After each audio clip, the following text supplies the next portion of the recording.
Mic check 1 2. Mic check 1 2. Test 1 2. Mic check 1 2. Mic check 1 2. Test 1 2.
And good afternoon. I guess for 3 more minutes, still good morning, and welcome to Nobby's Ballpark here in Cleveland, Ohio, as the Case Western Reserve University Spartans, winners of 3 straight games, will be taking on Denison University, 13th in the country, and winners of 10 straight. Good afternoon again, everybody. Here, I'm John Schwartz. Alongside me, Michael Goldberg, as we get set for the second straight day of Spartan baseball here at Nobby's Ballpark. And Michael, a tall task in front of the Spartans here today, but certainly one that if they want to prove that they belong in the NCAA tournament a couple of weeks from now, this is certainly a big one for them to try to get today. Yeah, outside of UAA games, I think this matchup today is the biggest on the schedule. 19-4, Denison comes into this game. John having said, good, hold on. Check one.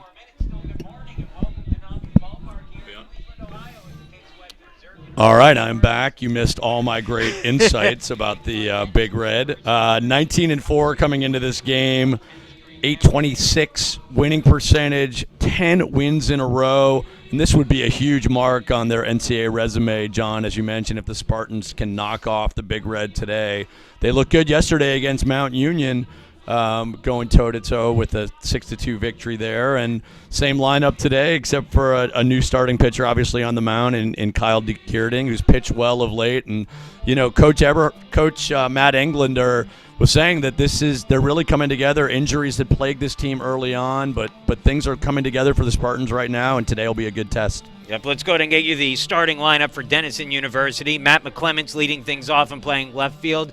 Eric Colasso, the center fielder, bats second. And then Charlie Glennon, really good catcher, hits third. It's an interesting matchup today with the two catchers, probably the two of the better offensive players on each of these teams. No Lieb, left-handed hitting first baseman in the cleanup spot. Jake Welsh playing right field and batting fifth. Ari Fear, the pitcher, hits sixth. Josh Boone playing second base and batting seventh. Owen Wilson, the shortstop, hits eighth. And then Alex Vasquez, the third baseman, hits ninth. Mentioned before, on the mound for the Spartans is Kyle Geerding, 4-1 with a 3.94 ERA through 7 appearances, including 5 starts this year. He struck out 30 and 29 in 2/3 innings and delivers his first pitch of the day to Matt McClements. And it's on the inside corner for a called strike, 0-1. McClements hitting at .294 in the year with a home run and 3 runs batted in. Beering in just his 7th game and making just his 6th start of the year, but has been a pretty good offensive player for the team.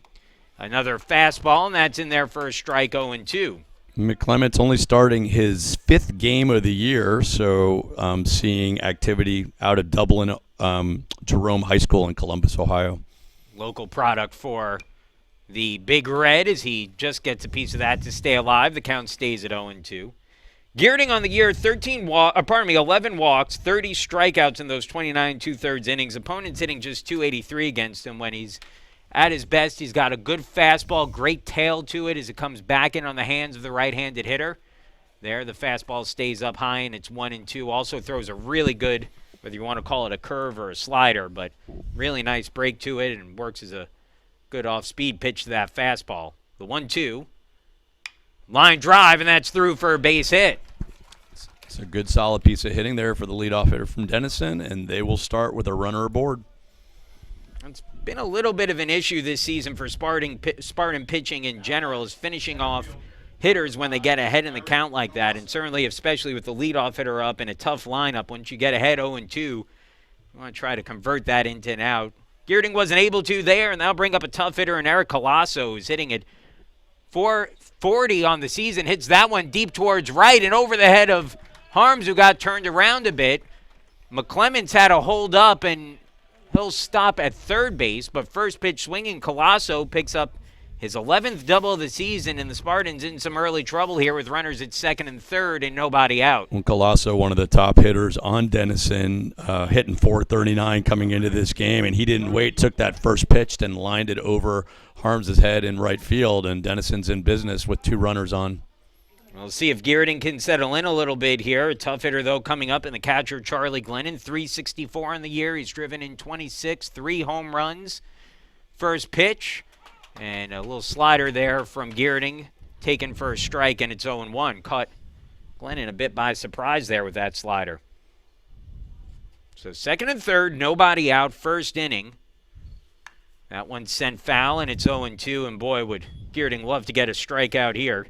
So Glennon hailing from New Rochelle, New York. That's just out. It's in the Westchester area, just outside of New York City. Good athletic program there. A couple NFL players have come out of that football program. Here's the 0-2. It's down and out, 1-2. Well, anyone listening who's been to the Larchmont Tavern right outside of New Rochelle, I recommend the Balboa sandwich, one of my favorites.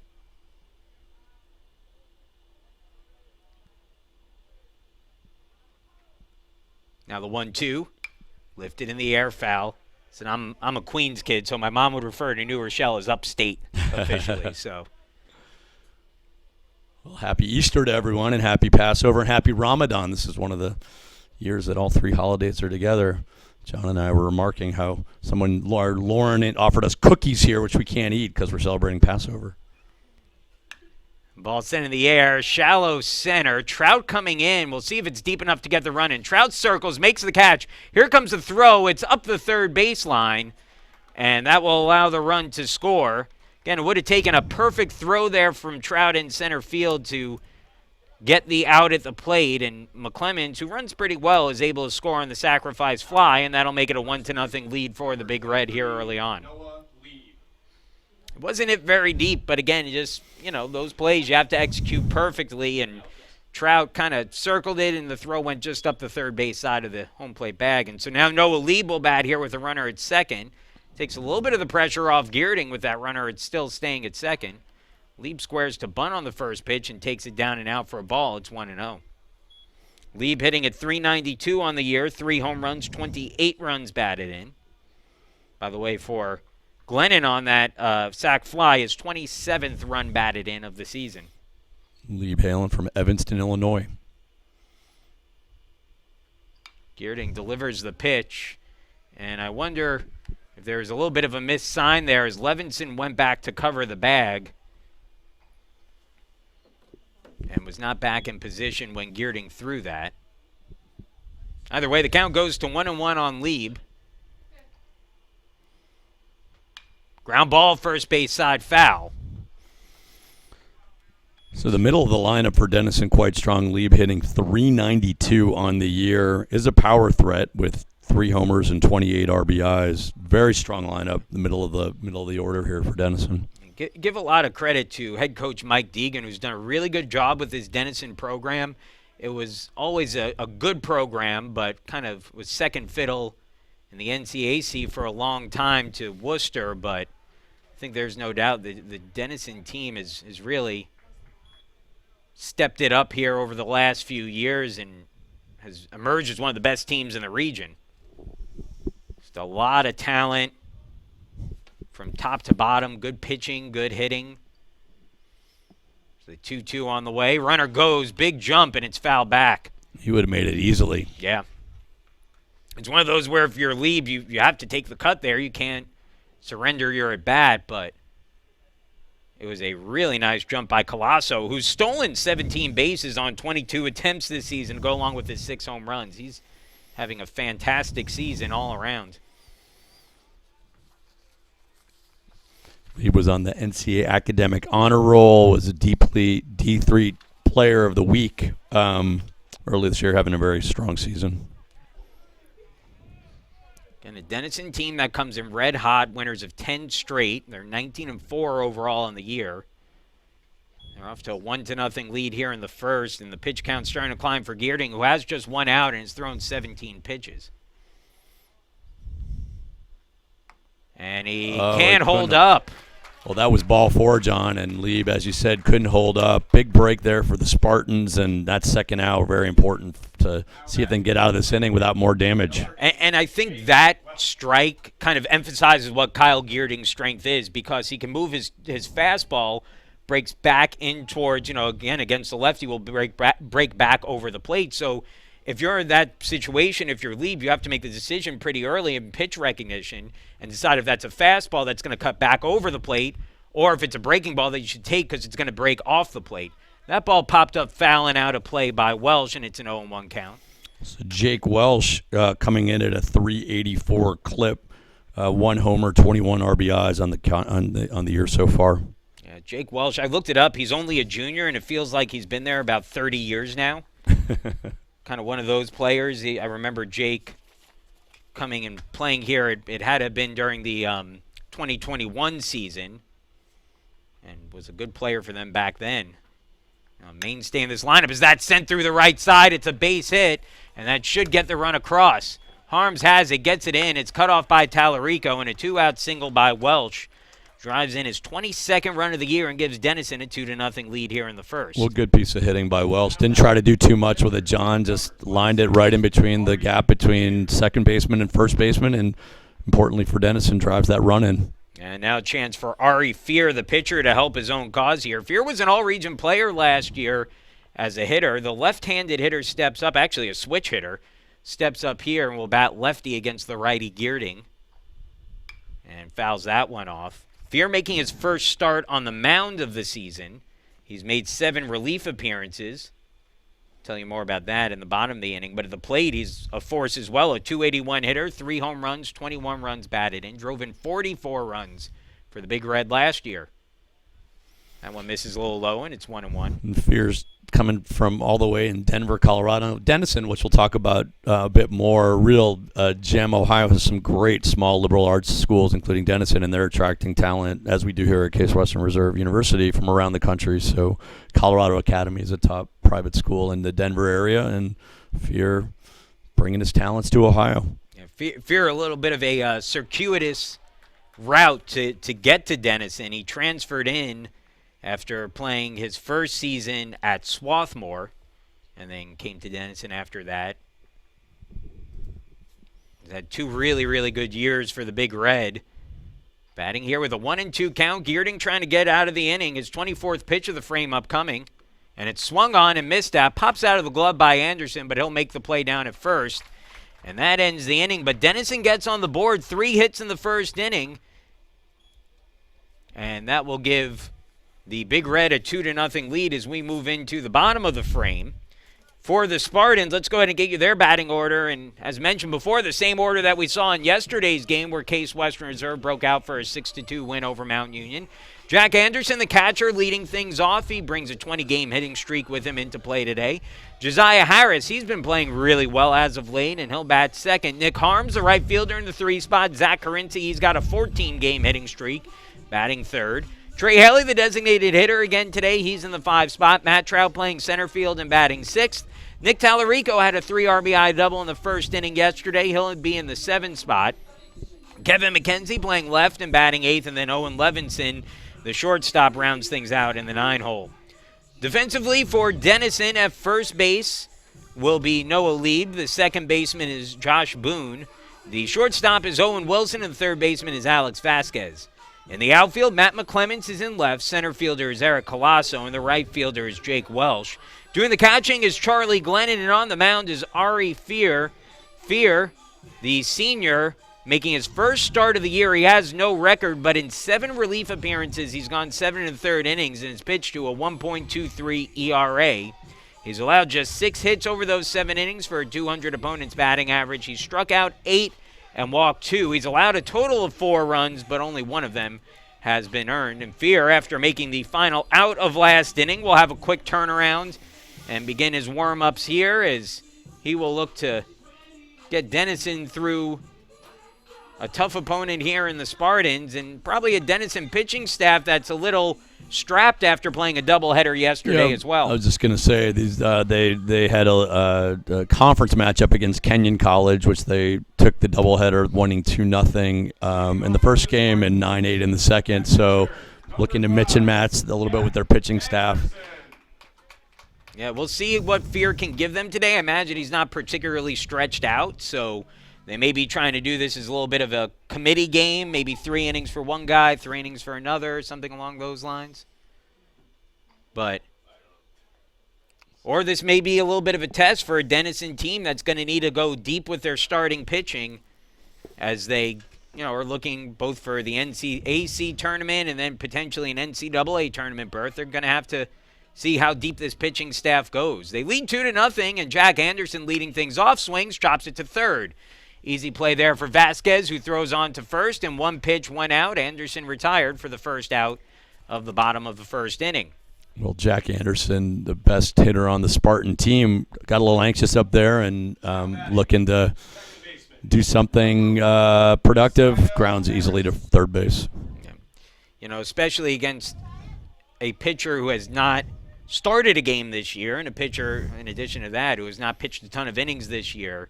Patient approach at the plate might pay off here to try to work him a little deeper into his pitch count, as that's taken down low for a ball, 1-0. Harris wearing the, even though it's a little warmer today, continues to go with that neck warmer out there, John. Well, he's hitting at 327 now and has been red hot lately, as a called strike there brings the count to 1-1. 7 RBIs. He had a 5 RBI day against Worcester. So, hey, if it's working, might as well stick with it, right? No doubt. The 1-1, a called strike, and it's 1-2. A little bit of an unorthodox delivery from Fear, kind of a hesitation out there, but seems to have good control so far. Here's his 1-2 offering. And a swing and a miss at the fastball outside. Strike 3, tag is applied. And that is the second out of the inning. So 2 quick outs for Fear. And now Nick Harms will be the batter.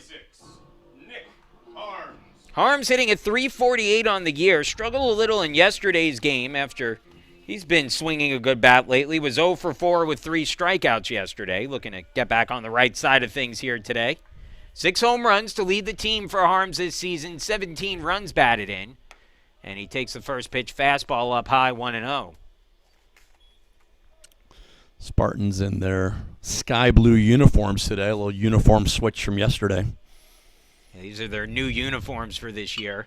As that one lifted in the air, opposite field hit for Harms as it drops in front of the left fielder. You don't see Nick Harms go opposite field very often. Good piece of hitting there by Nick as he was patient and lined it to left field. And Nick doesn't have maybe a true home run swing. He's powerful and he tends to hit a lot of home runs, gets a great launch angle, but it's not a true uppercut swing. But also he tends to try to pull the ball, and so it's rare that you see him single to the opposite field like that. But he does get on with the base hit and a threat to run here with a red-hot Zach Carinci at the plate. Carinci's hitting at 333 and has a 14-game hitting streak entering play today. Throw down to first, not in time, as Denison well aware on the scouting report on the Spartans. Harms stolen 7 bases on 8 attempts this year. Pardon me, it's a 15-game hitting streak for Carinci, who gets that in the count 1-0.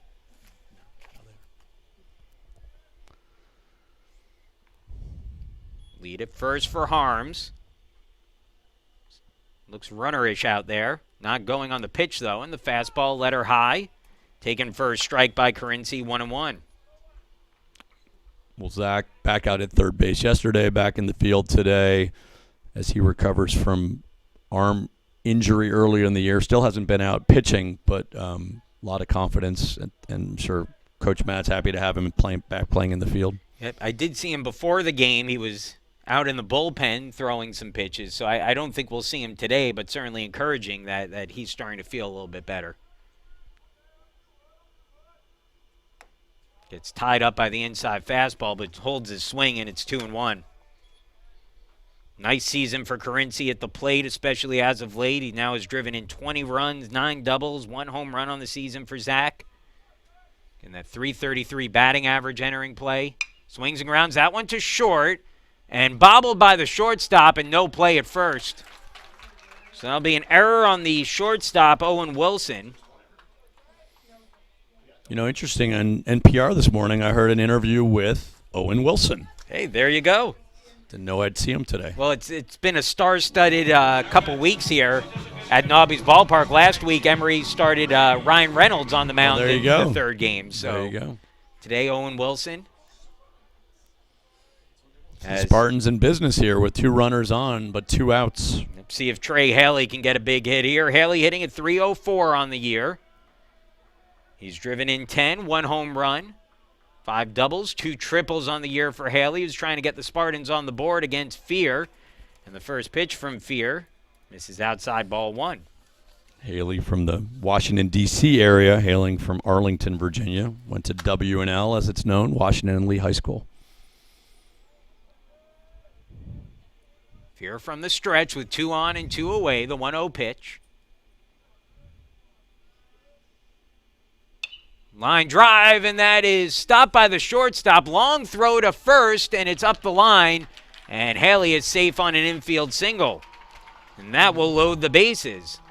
I'm surprised Wilson threw it. It clearly had no chance to get Haley, and actually they're lucky he didn't throw it into the right field. That's one of those, I don't know if you remember the old Manny Machado play from a couple years back where he faked the throw to first and the runner turned the corner a little bit at third too much and he was able to get him out. That might be the better option in that scenario because, yeah, that was Haley's base all the way there. It was a good job, though, by Wilson to just keep that in the infield because it frankly saved a run. If that gets into left field, Harms should score from second on that. Instead, it loads the bases with 2 outs for Matt Trout, who takes the first pitch on the outside corner for a strike, 0-1. Trout hitting at .260 on the year. Was 1 for 4 with a pair of strikeouts yesterday. We can get the Spartans on the board. The potential game-tying run at second base here in the bottom of the first. The 0-1. Well outside, and a good job by Glennon to stop that one. Count evens at 1-1 on Trout, the first-year player out of Northeast Maryland.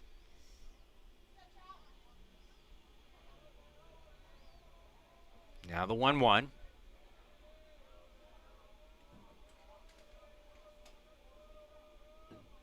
Walking lead for the Spartans is that one chopped towards the hole. Stopped by the second baseman. Throw to first. Not in time, and the ball gets away. A second runner comes in to score. Headed for second base on the play is Trout, and the Spartans even the score. You know, a great stop out there by the second baseman, Josh Boone. Again, it was an ill-advised throw. It would have been a bang-bang play. And instead of just holding the ball, throws it past the first baseman, and everybody advances. So the Spartans get that big hit. And so second, third now. I was going to say, besides Harms' hit to the outfield, they've done lots of damage here with hits in the infield. The error on Carenci's hit to the shortstop and 2 other infield hits. But doesn't matter where they go, John, as long as the runners are moving. So 2-2 is your score here at the bottom of the first inning, and the Spartans looking to add to it. So a pair of unearned runs have already crossed the plate, and now Nick Tallarico, a .213 on the hitter on the year, can add to that. That ball rocketed deep to center field. Going back, still going back, and making the catch on the run is the center fielder, Eric Colasso, who for a second thought he might have underran that ball, but was able to catch up to it and retire Tallarico on a ball hit to almost the same spot he hit the ball yesterday in the first inning to score a couple. Instead, it is caught for the final out of the inning, but the Spartans answer right back with 2 runs on 3 hits of their own. They also take advantage of a pair of Denison errors. And we'll move along into the second inning, all even, 2 apiece between Denison and Case Western Reserve. It'll be the bottom of the Denison order. Boone, Wilson, and Vasquez due up when we return.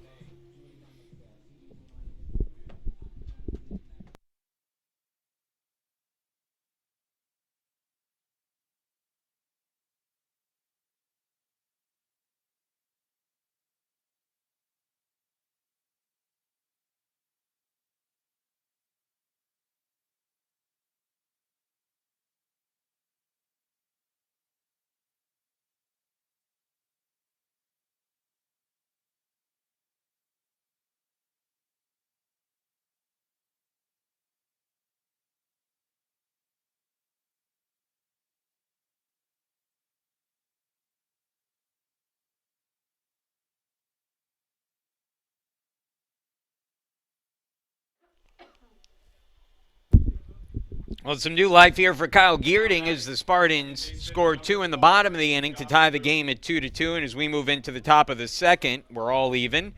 Bottom of the order with Boone, Wilson, and Vasquez due up for Denison. And we'll see if Geerding can put together a quick inning here and get those bats up and working again. First pitch fastball at the knees for a called strike, 0-1.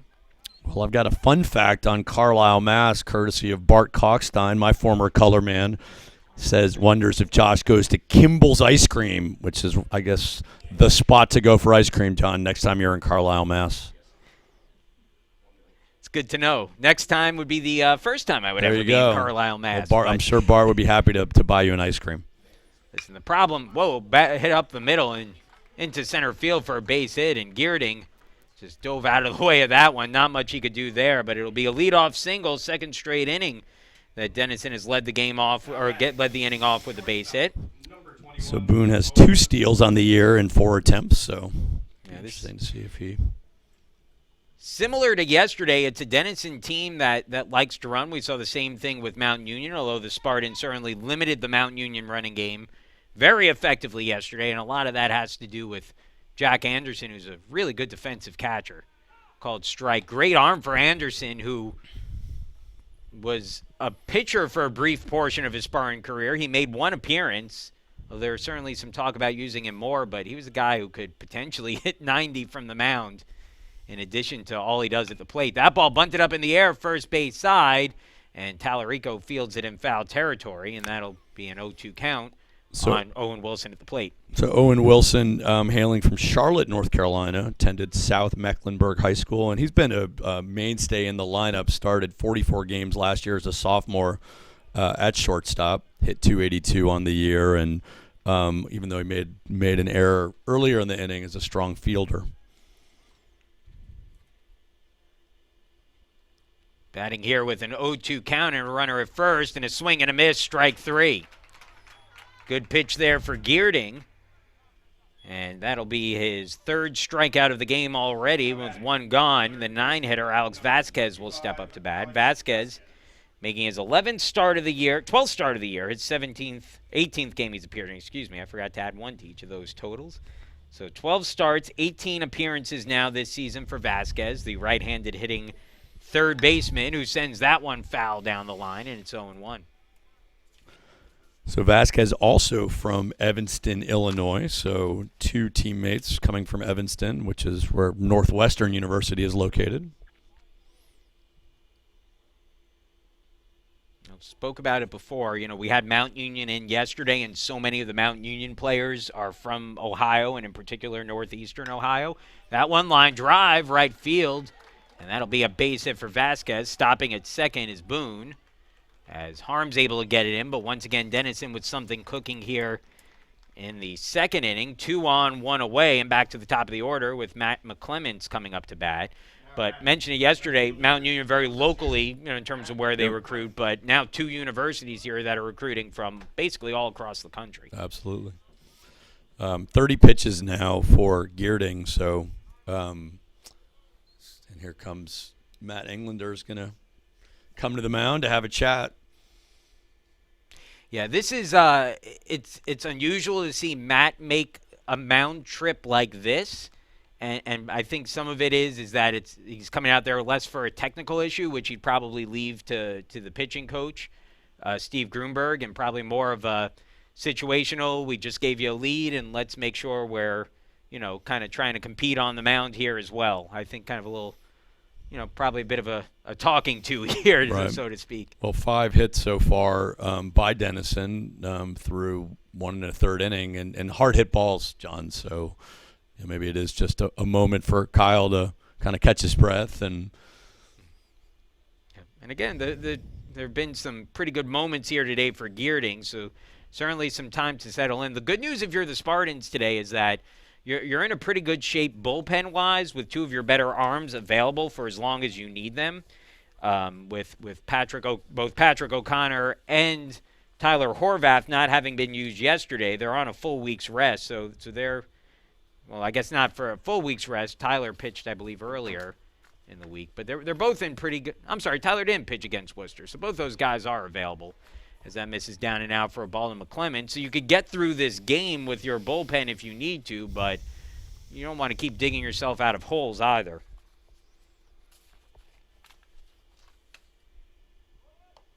Breaking ball, squaring a bunt is McClement, and he takes it for a strike. It's 1-1. Carinci playing almost even with the bag at third, with the first baseman holding the runner on. Probably an opportunity to bunt for a hit or sacrifice here. Swing and a miss at the outside fastball, 1-2. Kind of dual purpose there. You could guard against the bunt, but also on a hard hit ground ball makes it a bit easier to turn a double play if you're a few steps in too. Bunt should be off here either way with a 1-2 count on McClements. 1 away, 2 on the pitch. Swing and a miss, and that's strike 3. Nice pitch by Kyle. Got him fishing. Yeah, that is not the first time today that we've seen a Denison hitter go reaching for that pitch, and they're clearly not seeing that, whether it's the outside fastball or whatever that pitch is. They're not reading it well out of his hand today. And so we'll see if Geerding can use that to his advantage. In the meantime, it'll be Eric Colasso, a dangerous hitter at the plate, doubled and scored a run in the first inning, and a .444 hitter on the campaign. Takes the changeup down and out for a ball, and it's 1-0. And Eric is a local product. Revere High School, just a bit south of the Cleveland area, kind of halfway, closer to Akron than it is to Cleveland. Here's the 1-0. Down and out for a ball, 2-0. Well, dangerous situation here for Geerding, who can't serve up a pitch for Colasso to hit. He's too good to do that, but you have good hitters behind him, too, and last thing you want to do is walk the bases loaded here. The 2-0 on the way. Ground ball, third base side. It's fielded by Carinci, who will jog to the bag himself and tag it for the final out of the inning. And that will end the threat here in the second. So Geerding works around a couple of hits in the frame, but doesn't allow a run to score. 2 men left on base, and we'll move to the bottom of the second. Case Western Reserve will have McKenzie, Levinson, and Anderson. 8, 9, and 1 in the order. Due up when we come back.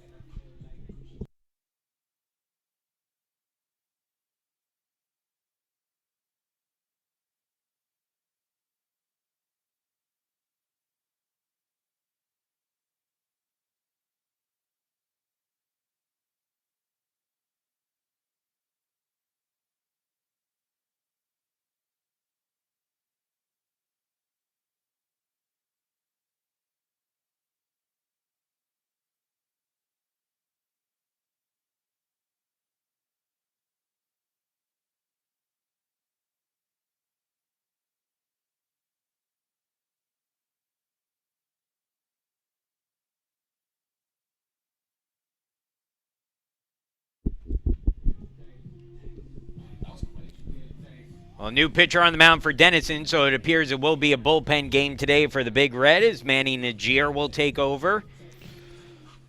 Well, Manny, 5'10", from Gates Mills, Ohio, played his high school baseball at University School. John, you might, little fun fact, your color guy today, a former baseball player at University School. Well, there you go. I think my senior year I hit about 150 in limited utility action, so while Manny's gone on to play college baseball, I went on to do announcing after my great career. Yeah, join the club here, but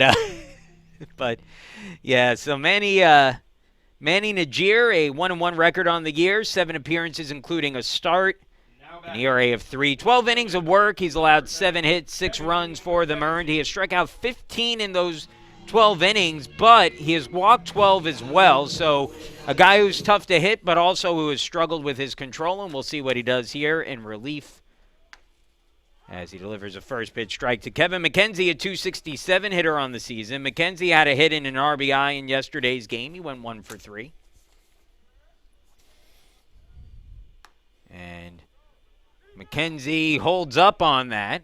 As the appeal down to the umpire in first, they say no swing, and it's a 1-1 count. You know, interestingly, he's no longer the coach, but Chuck Selbach, who was the coach for University School when I was there, played in the major leagues. He was the pitcher for the Detroit Tigers, went to University School, and then on to play in the major leagues. Not a path that is typical for most University School athletes, but so there is a little bit of a tradition of great pitchers coming from University School. 1-2 well outside, and it's 2-2. US does have a pitcher that is going to be, who's a senior, who's going to be playing for Kent State. They have a good team this year.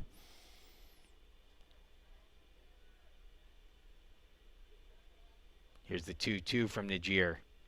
Line drive, foul and out of play as McKenzie shot that foul down the line. McKenzie from Needham, Massachusetts, in his senior season on the team,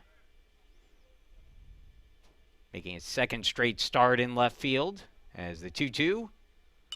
And that one lifted foul. So good job making Najir work. You know, I wonder, given Evan Faxon yesterday, who pitched for the Spartans, who went to Hawken, the big rival of University School, wonder if Najir and Faxon faced each other back in high school. That's inside, and it hit him. So McKenzie hit by the 2-2 pitch, and that'll put him on with nobody out. So the Spartans get the go-ahead runner on base. And they'll bring up Owen Levinson in a potential bunt situation here. You know, the one thing, keep in mind, Faxon a graduate student and Najir a sophomore, so they probably, they probably did not, missed each other's time frame there a little bit. McKenzie takes the lead. We'll see if Levinson's looking to move him over. He is. He gets the bunt up in the air, foul, and it lands off of the netting. Bunt execution has not been great for the Spartans this season. So Zach Carinci did tell me that Owen Levinson, that when he came up, I should call him Nolan. I don't know. I'm not sure why. Nolan. That's when we get our fun facts from the players. We just say nicknames without knowing why.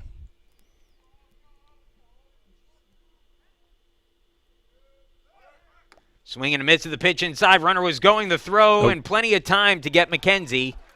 And that'll be the first out of the inning. Well, that was an interesting slide by McKenzie. It looks like he kind of stopped himself and did the second baseman a favor, but a nice throw by the catcher. Yeah, and Levinson did his best, taking a cut of that pitch, even though it was down and in, to protect the runner. But it was a good throw by Glennon to get the runner out. And now that one in there for a called strike 3. And Levinson down looking. Spartans helping out the Denison pitcher. Yeah, that's a tough at bat for Levinson because, you're bunting on the first pitch, you foul it off, so you give a strike there, and then you give a strike having a swing with the runner going. So by the time you get to actually swing the bat, you're already in an 0-2 hole. So now it'll be up to Jack Anderson with 2 outs and the bases empty. First pitch off the outside corner for a ball. And it's 1-0. Anderson, who is 0 for 1 with a ground out to third, looking to extend his hitting streak to 21 games. He sits at 20 entering play today, takes that one inside, and it's 2-0. Jack, 16 doubles on the year, 3 triples, 2 home runs. He's driven in 24 out of the leadoff spot. Went up and out for a ball, and it's 3-0. Well, you got to be careful here with Anderson. You can't give him a 3-0 pitch to hit. Got to stay competitive. He'll be swinging if it's good enough, and it is good enough. He swings, though, grounds it to second base. Another chance for Boone, and safe at first is Anderson, and that'll be an infield hit for Anderson. And it looks like Lieb's okay. There was a slight collision at first base, but looks like Lieb's okay. Anderson might have had that one beat out with even a good throw there. So either way, Anderson on base, and that extends his hitting streak to 21 games. And that'll bring up Josiah Harris now with 2 outs and a runner on. Harris hitting at .321 on the year, struck out on 3 pitches in the first inning against Fear. But facing Najir now with 2 outs and a runner on. Anderson a threat to run as that pitch is in the dirt for a ball, 1-0.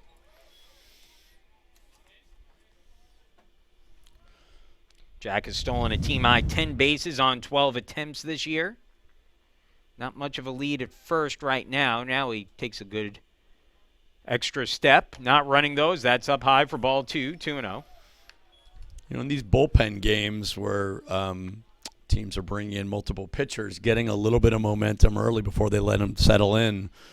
Najir, obviously with the caught steal and the strikeout, was getting in a rhythm, but now with the runner on, see if the Spartans can do anything.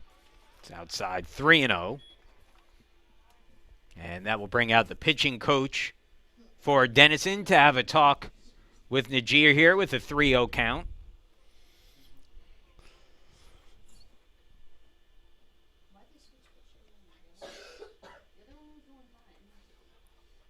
It's a beautiful day here, John. The sun is out. Cleveland Springs are always a little iffy in terms of weather.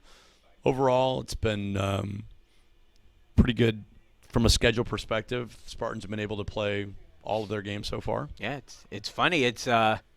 We had such a good winter. It's such a nice winter here that I was expecting the spring to be, miserable, but it's actually been great. Up high, ball 4. I've told this story a few times. I don't know if I've told it on air, but I was really upset because I got a snowblower for my birthday, which was in May last year. I waited all summer to be able to use it, and I didn't even get to use it in the winter this season. We didn't get enough snow. Feel free to bring it over. You can blow some grass. You know. That's it. Now we're in lawn mowing season pretty soon, so that'll be nice. So I grew up in an apartment building in New York City, so it's nice to have a little bit of space to take care of every once in a while. Off-speed pitch gets Harms swinging, and it's an 0-1 count. Harms hitting at .356 after singling to the opposite field and scoring a run in the first inning. He's got Anderson at second, Harris at first in a 2-2 game, 2 away. Najir in relief in what appears to be a bullpen game for Denison. Harms swings and fouls that one back, and it's 0-2. So I got some scouting from a dad of an unnamed dad of a university school player about Manny Najir. Throws hard, sometimes has trouble locating, as we can see. Yes. It's been the case here. We'll see if he settles in. He's ahead in the count 0-2 on Harms, so a lot of pitches to work with. As Harms hits that softly down the third base line, going to be a tough play and no throw. Well, Harms has the ability to hit them well over 400 feet, but that time a little 65-foot roller got the job done. It's another infield hit for the Spartans, who have been finding the holes in the defense today. You know, it was a tough play for Vasquez. His best play may have been catching it and sprinting back to the bag, but probably wouldn't have been able to catch up with the speedy Anderson. Yeah, no play on that one there to be made. And, yeah, it was, again, just kind of cued off the end of the bat for Harms, but effective. And now the base is loaded with 2 outs. For the cleanup hitter, Zach Carinci, batting at .330 on the year, has a chance to give his team the lead and takes the first pitch on the outside corner for a strike, 0-1. Carinci reached on an error and scored a run in his first trip to the plate today. He's got Anderson at third, Harris at second, Harms at first with 2 away. And a breaking ball in there for a called strike 2, 0-2. So let's see if Carinci can get a 2-strike hit here. He's sitting on a 15-game hitting streak, trying to stretch it to 16 with a base hit.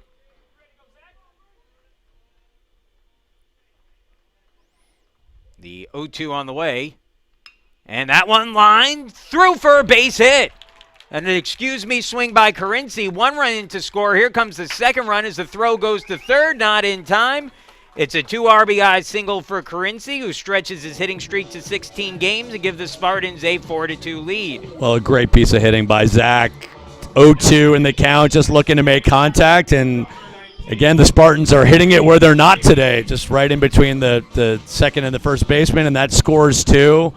And Spartans are up 4-2. Yeah, if you're the Denison team right now, you got to be just kind of, looking at each other and shaking your head. You're getting the kind of contact you want. There really hasn't been hard contact on anything today. You're pitching well, you're throwing strikes, but the ball's just finding holes in the infield right now.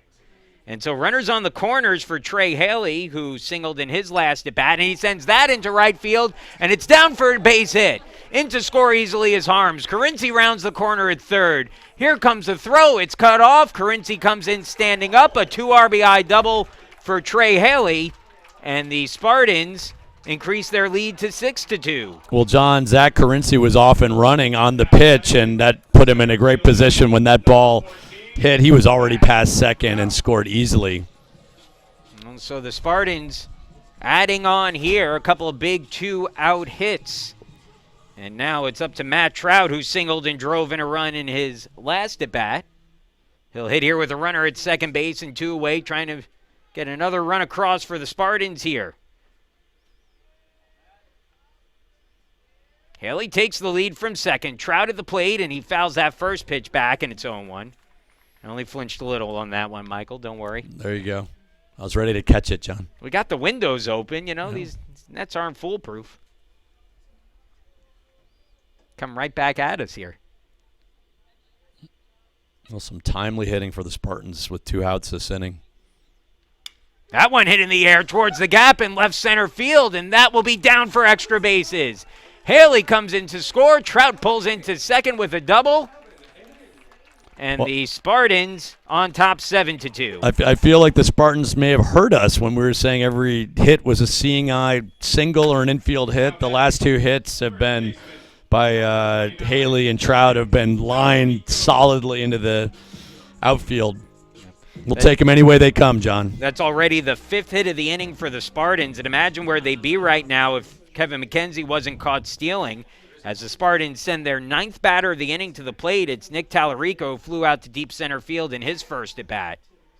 First pitch on the way to Tallarico. He lines that one into shallow right field, a base hit.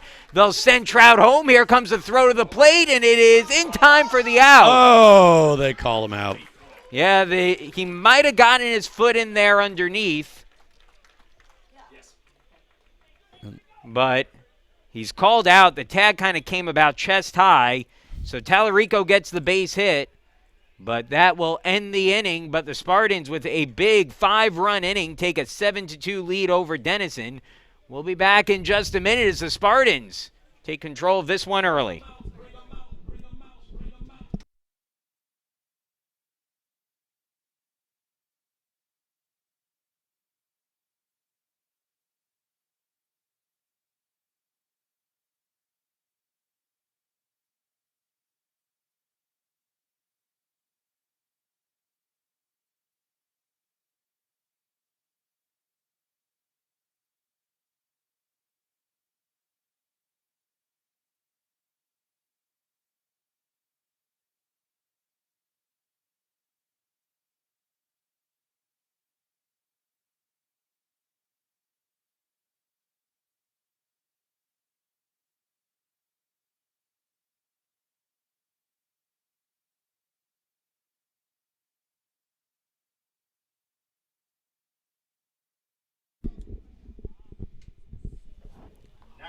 Welcome back once again is Case Western Reserve University, a 7-2 lead over 13th ranked Denison, and now Kyle Geerding can focus on maintaining this lead. He's done a good job so far, worked through some trouble in the second after allowing 2 runs in the first. And we'll start the third here against the heart of the Denison order, Charlie Glennon, Noah Lieb, and Jake Welsh. Well, what a difference for Geerding having a 5-run lead versus 2-2.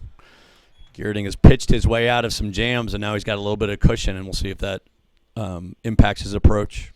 Yeah, I mentioned it earlier, not that, this is a really good hitting Denison team, and they certainly can get back in this game as a swing and a miss there brings the count to 0-2, but, you're leading by 5, and granted it's early, but you have your best 2 arms in the bullpen ready to go in this game, and I imagine both O'Connor and Horvath will see time at some point, and so no excuse if you're the Spartans right now to not pull this one out, as that one popped up in the infield.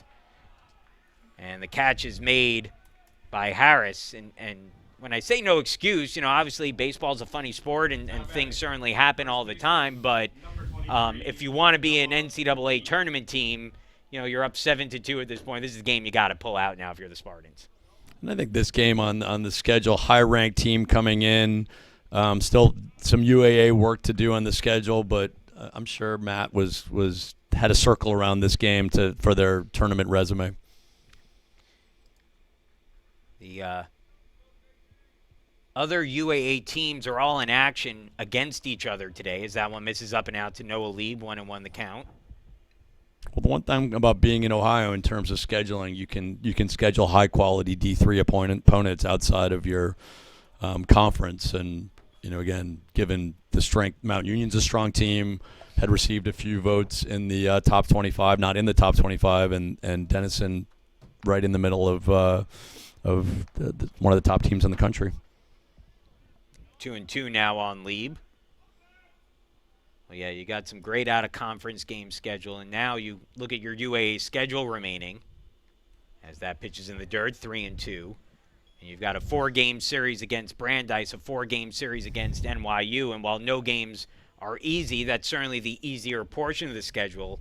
Wash U has won the first 3 games of their 4-game series against NYU, but they're trailing 7-0 late in that one. That game now is in the bottom of the 6th, as that one fouled off by Lieb, and we'll get another 3-2 count upcoming.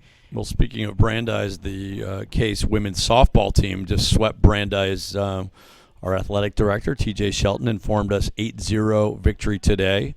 See a couple of the softball players here to cheer their baseball friends on. Fastball just misses outside, and Lieb will draw the walk.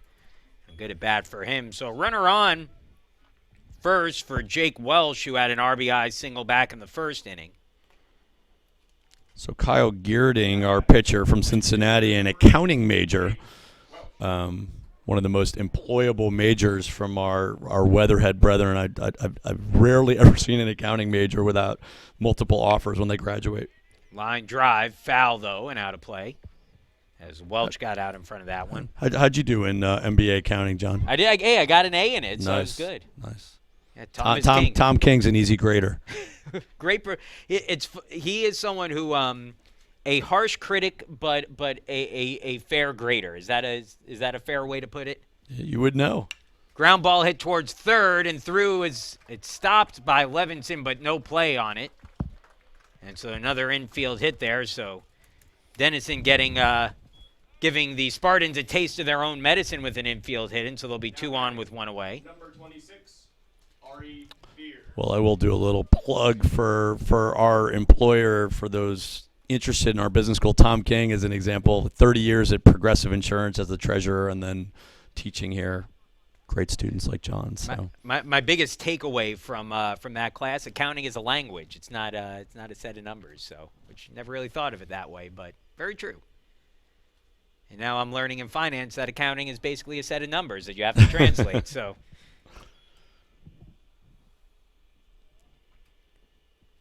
0-1 the count now on Fear, who started the game as the pitcher, allowed 2 runs in the first, but stays in as the designated hitter. Chopper, first base side, but foul.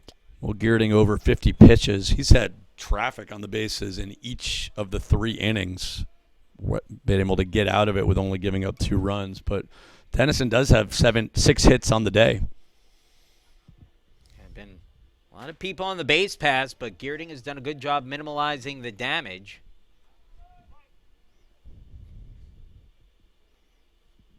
Mentioned that NYU score. They're leading 8-0 over WashU. Emory has taken the first 3 games of their series at Brandeis. They're up 3-1 in game 4 of that series today. It's in the top of the 4th, and it's a far cry from where we were yesterday when Emory won their 2 games against Brandeis. The first one they win by a final score of 31-4, and they follow that up with a second game, 31-7, the final score. Sounds like a football scores. I was going to say, for 2 schools that don't have football teams, they certainly put up some football scores yesterday. Fastball a little low there, and it's 1-2 on Fear.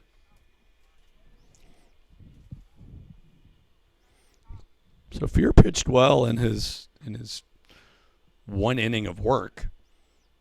He got betrayed a little bit by the defense. 2 unearned runs against him. So that one's fouled off. It's interesting, the bullpen game as an approach. Certainly you see it in Major League Baseball. And as you mentioned before, given the schedules and the number of games and the number of league games, you got to mix and match a little bit just to keep your arms fresh. Yeah. Well, it's interesting because the bullpen games work well when everyone is sharp, but all it takes is one bad day to derail you. That one's in the dirt, gets away from Anderson. He'll come up throwing. No, he won't. He'll hold on to it. And both runners will advance as the count goes to 2-2 at the plate.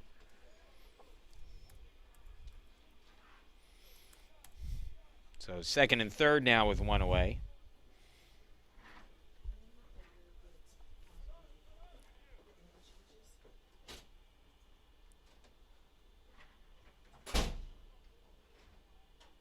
Fear struck out swinging against Geerding but to end the first inning. Batting here now with 2 in scoring position.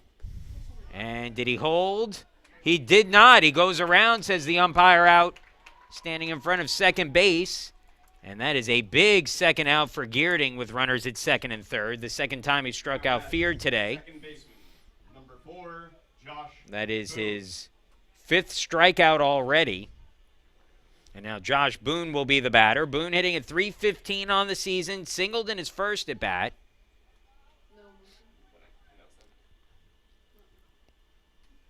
Boone attended Concord Carlisle High School in Carlisle, Mass. Played 37 games last year with 27 starts.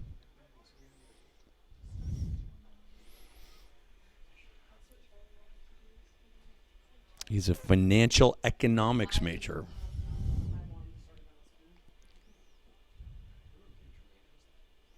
Here's the 1-0 from Geerding. Swing and a miss at the breaking pitch, and it's 1-1. Good job by Geerding to mix things up a little bit. Came with a slider there, and I think Boone read it as fastball, thinking that especially with a 1-0 count, Geerding was going to try to pull even here. And let's see if Geerding continues to work that outside corner against Boone. Fastball there on the outside corner, foul back, and it's 1-2. So you've had Boone take two not great swings at outside pitches, and I wonder if Geerding here tries to expand that outer corner a little bit with another breaking ball. It's a big pitch for the Spartans there.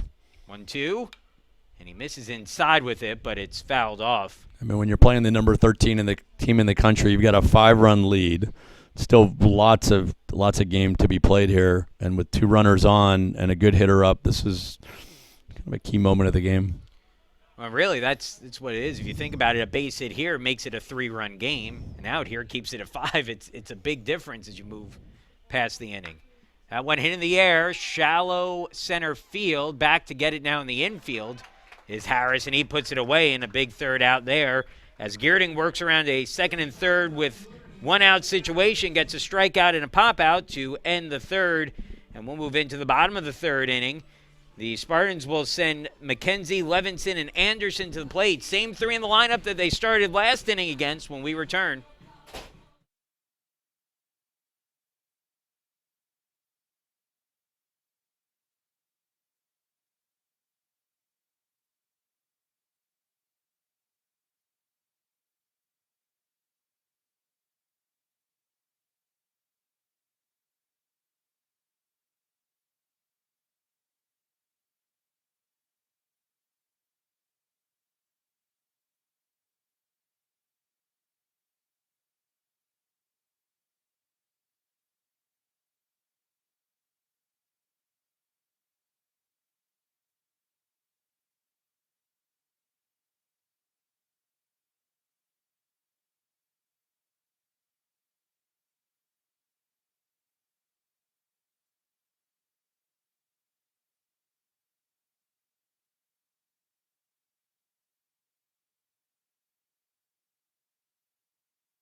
All right.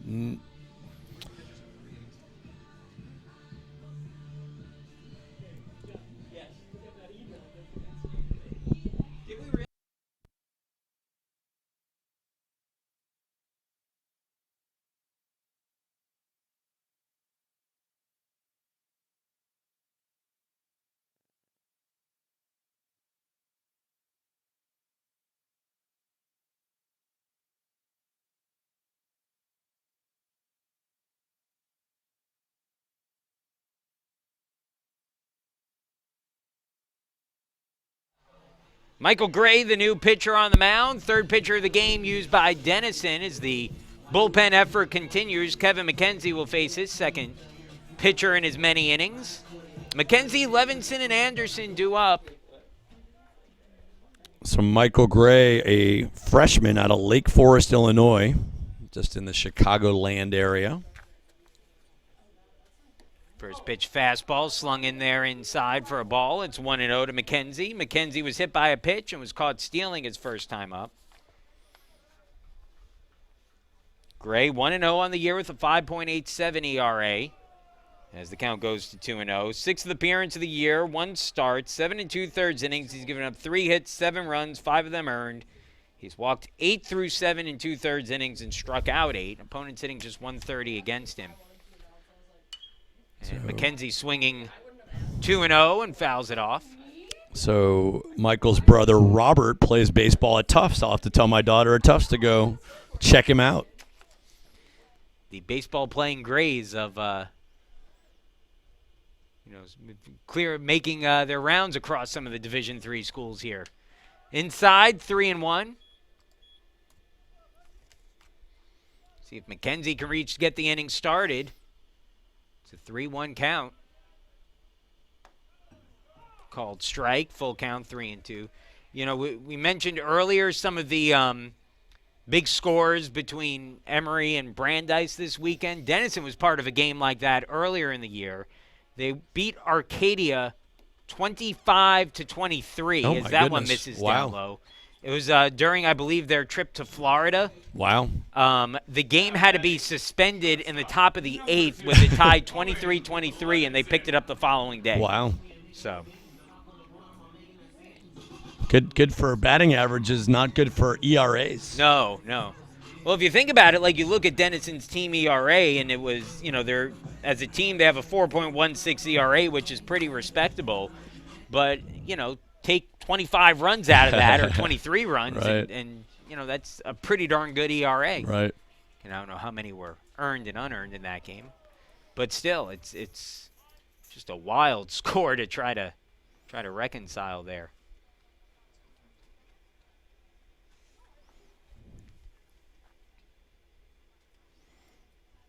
Looking to see what the official game time on that one was.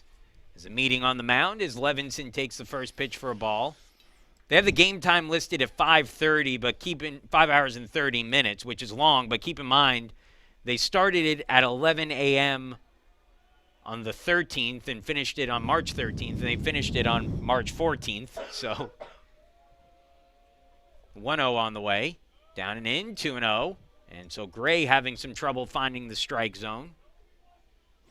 What's interesting with spring sports and the kind of rhythm of the academic calendar with exams. I mean, every school starts their semester a little differently, but it's always a challenge for student athletes to balance and juggle academics and athletics, and these seasons go well into into May when exams start. So I've seen lots of student athletes taking exams and figuring out papers while they're traveling for their season, and obviously those that are lucky enough to make it into the NCAAs. I mean, last year our women's softball team were getting their diploma from President Kaler.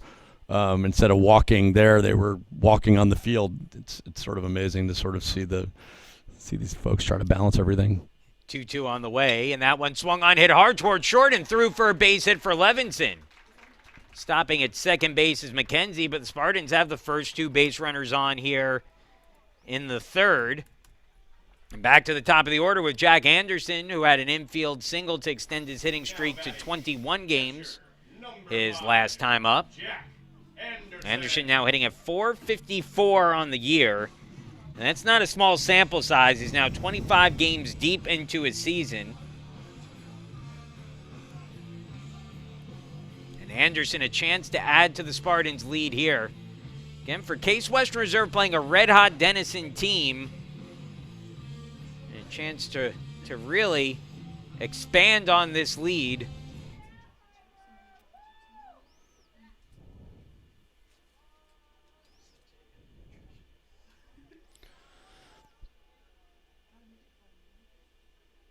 First pitch, line foul. I want to get down. The Honda that was there yesterday, John, would have gotten taken out by that pitch. Parked that on Ride ball. Lane, Yeah, which right. leads to DeSanto Field and the scoreboard for the football and soccer teams. Utility lane out there. 2 on, the 0-1. Swung on, ground ball towards short, fielded, throw goes to third, and he's safe. So Bang, bang, Anderson's play safe. at third. Not sure if his foot wasn't on the base. It looked like it had, very, very close. Coach Matt signaling safe, helping the umpire, and Mike Deegan out to discuss that call with the umpire, and my guess is one of the things that Deegan is going to ask if he could get some help from the home plate umpire on that, but this is not the type of call that typically gets overturned. And so the bases will be loaded once again. And if I'm not mistaken, the Spartans have now loaded the bases in each inning so far today. That's already the 11th hit for Case Western Reserve in this one, and Josiah Harris coming to the plate, 0 for 1 with a walk and a strikeout. Denison will keep the infield back here and try for the double play, willing to exchange a run on a ground ball hit to one of their infielders to try to get 2 outs. Harris has driven in 7 this year. 5 of them came in Thursday's win over Worcester.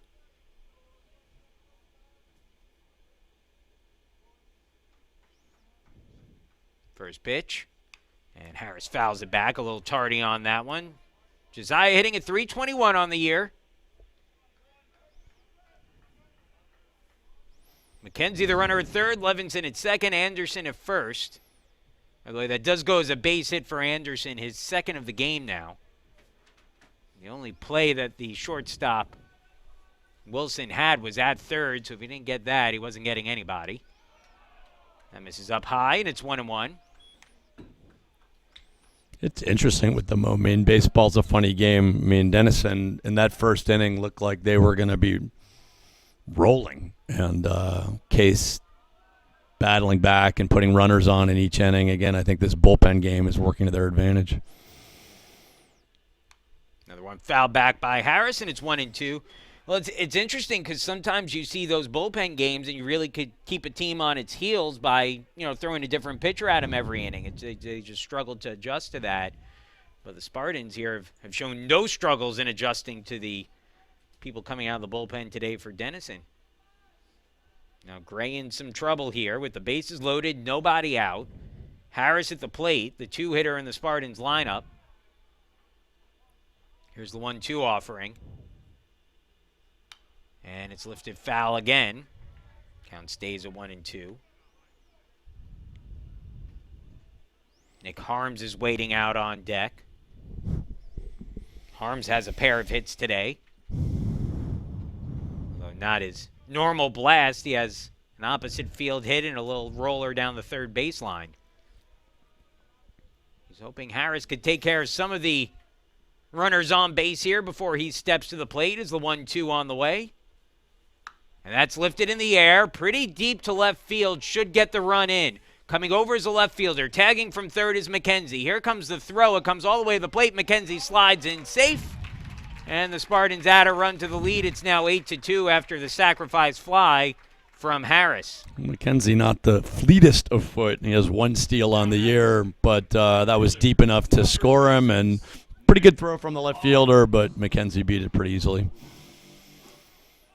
So first and second now for Nick Harms, who's 2 for 2 with a pair of singles and hitting at .363 on the year. It is a lefty-lefty matchup, which falls to the advantage of the pitcher Gray. So let's see if he can execute here with Harms at the plate. Levinson at second, Anderson at first. With Anderson's speed, a ball in the gap has a chance to score him from first base. First pitch taken for a strike, knee high and on the inside corner.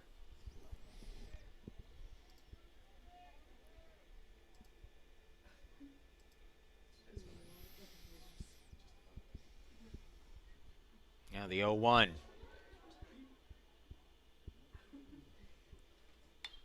Lifted in the air, foul territory. Will it stay in play? It does, but I think Vasquez, the third baseman, lost sight of it a little bit as he came up against that fence and couldn't make a play on it. And so the count goes to 0-2 on Harms.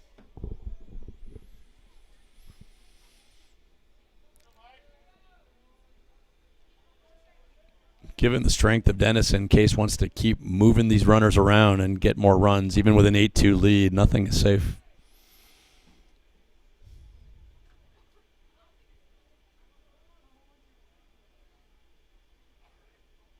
Oh and 2, 1 away, the pitch. Swing and a miss, changeup. That'll be strike 3. So Harms down swinging for the second out of the inning. Now Zach Carinci will be the batter. Carinci, a 2 RBI single his last time up. brought across a pair of runs.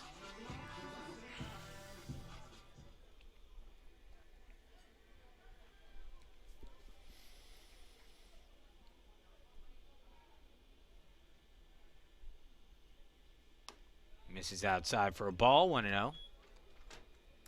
Zach did a nice feature with you, John, talking about his path to Case. I mean, even though he was a local kid growing up in just outside on the east side of Cleveland, hadn't really thought much about Case as a place to go to university and play baseball, and it's just been a great fit for him here.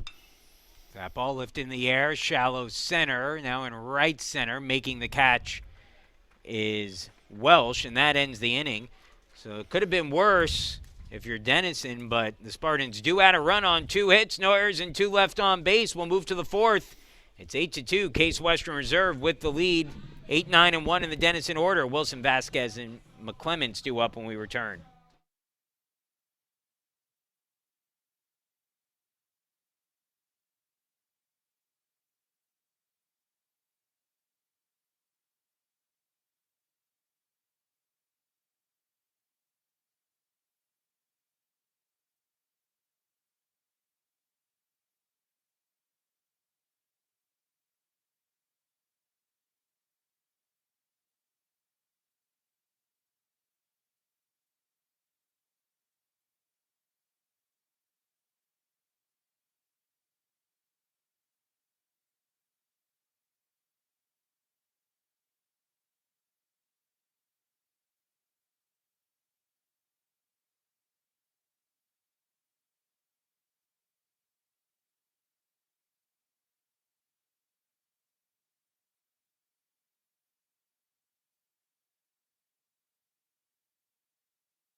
Well, welcome back to Nobby Ballpark on the campus of Case Western Reserve University. Michael Goldberg here along with John Schwartz. We're flip-flopping duties. I'll be taking you through the next 3 innings for play-by-play, and Owen Wilson, the shortstop, coming to bat for the Big Red of Denison.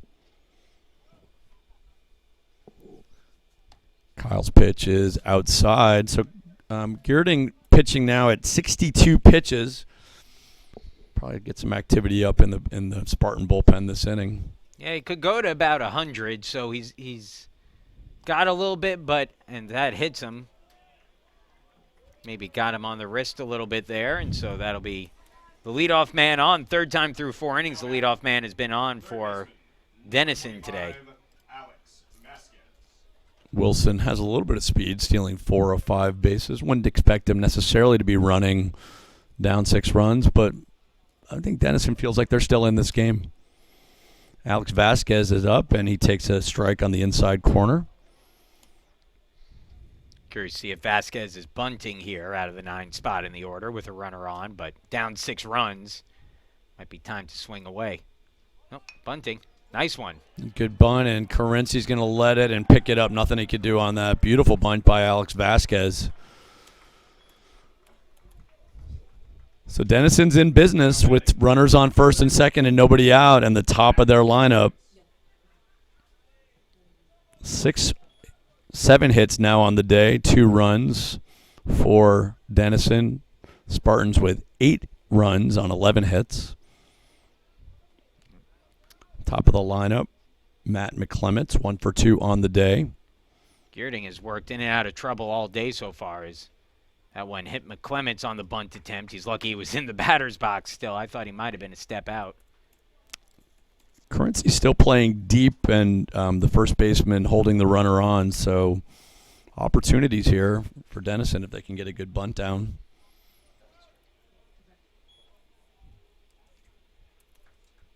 (0-1) the count, nobody out. 2 men on for Denison. Here's the pitch by Geerding, and that is a strike. Couldn't hold up his swing, and it is 0-2 on Matt McClements, the left fielder. If you want to look up a textbook definition of handcuffing a batter, that's what that pitch did to him. Right underneath the hands, couldn't hold the swing up. No way to get the bat on the ball. The 0-2 delivery, and that ball's popped up, shallow left field. The left fielder running in, the center fielder running in. The center fielder will take it. Nice play, calling it by the center fielder, Trout. Yeah, I was watching McKenzie in left field there, charging in as hard as he could, and I even see that Trout was coming up on it, but you had McKenzie motoring to get to it, and Trout kind of just gliding in as he has a tendency to do. He's just got that kind of athletic glide to him in the outfield that you see a lot of the great center fielders have. So one down now as the meat of the lineup, Eric Colasso comes up. Colasso 1 for 2 on the day. Chops it foul.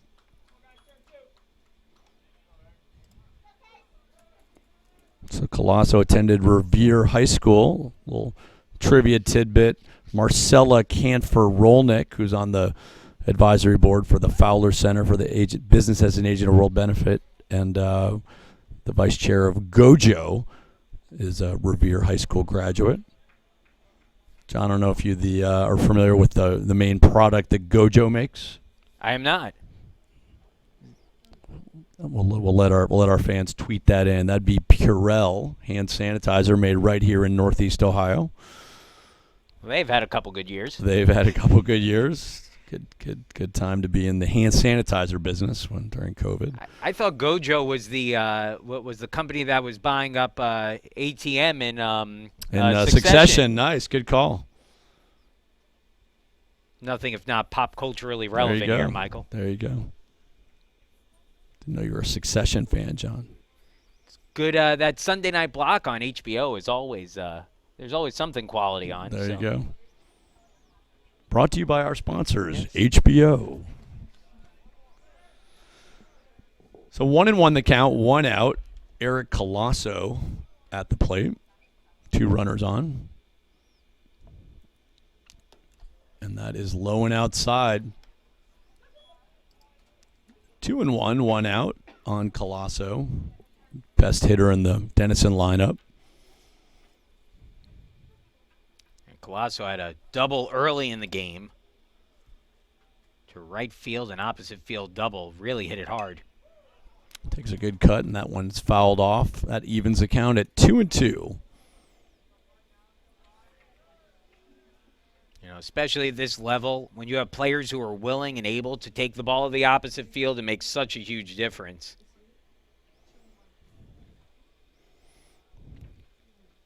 Here's the pitch by Gerding, and it is off speed, locks Colasso up. Strike 3 called. Great pitch there by Kyle. I'm not sure if we've seen that curve, or at least the curve executed that well by Gerding today, and he breaks it out there against Colasso and just drops it in. Colasso is frozen. He was looking for either that sharper slider on the outside corner or the fastball on that outside corner, which has been his out pitch for most of this season.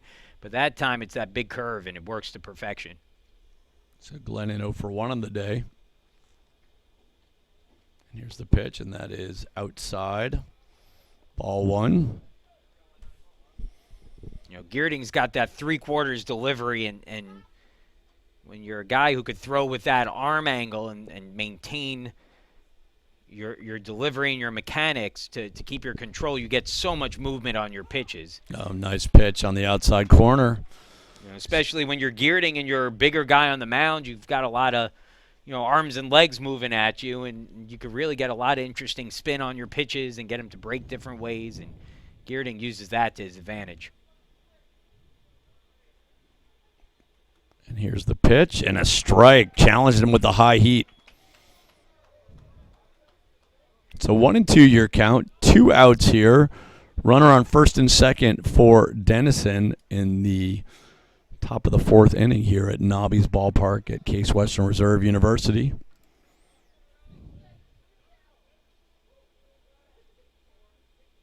And here's your pitch, and that is outside. Good stop by Jack Anderson.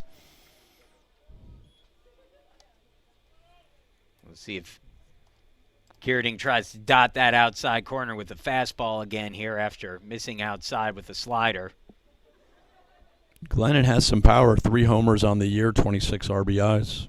I said at the beginning of the game, it's an interesting comparison to see him and Anderson because those are probably your 2 best catchers right now in the state of Ohio, if not the entire Mideast region. Okay, someone called time. And let's see. Yeah, it'll be 3-2. So they said that it'll be the automatic ball. We were talking about the pitch clock yesterday. They'll say that Geerding was not engaged by the time he was supposed to be. And so now the count full, 3-2. Runners go. And it's inside. He tried that curveball. Interesting. First time I've seen that called in college baseball. You know, it's we've seen it. One of Nick Harms had an automatic strike called against him earlier on in the season. It's the first time I've seen it called against a pitcher, though. So the bases are loaded. 2 outs here, with the Spartans up 8-2 in the top of the 4th inning. Inside, another good stop by Anderson. It's going to get the bullpen up and working here as well. I believe that's Austin McGowan, who has just begun to throw for the Spartans. So 1-0, 2 outs, bases are loaded. And that ball is down low, 2-0. I thought that pitch looked like it was close to getting on the strike zone from up here. So 79 pitches for Geerding as he's scuffling a bit this inning.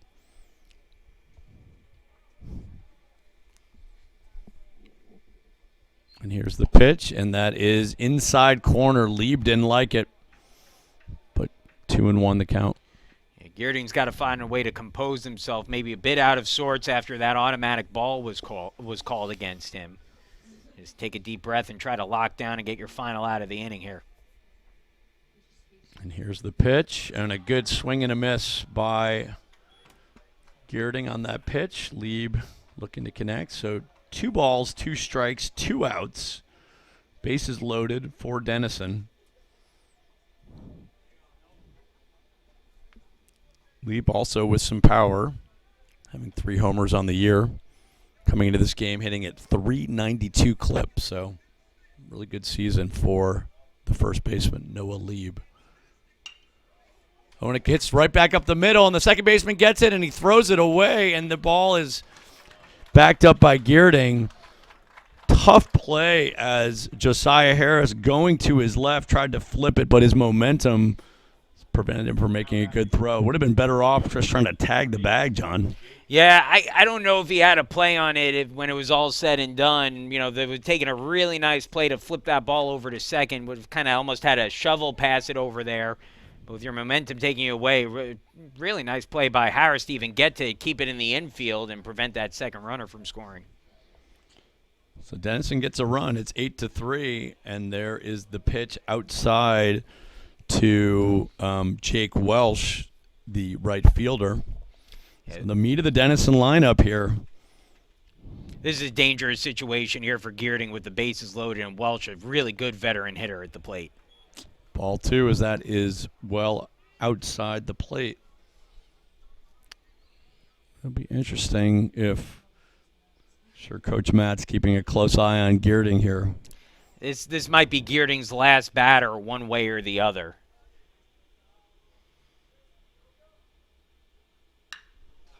And it's hit down the line, foul. He was not fooled by that pitch.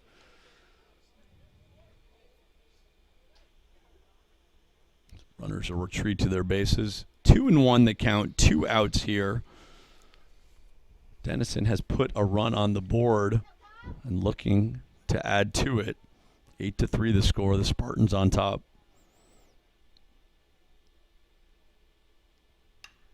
And that ball is hit down the line, but foul. The right fielder giving a run for it, but that's going to head out of play.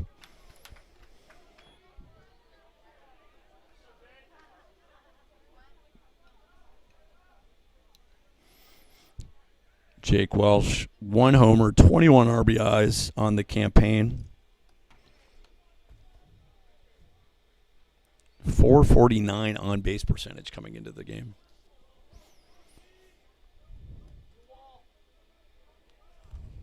Big pitch upcoming here.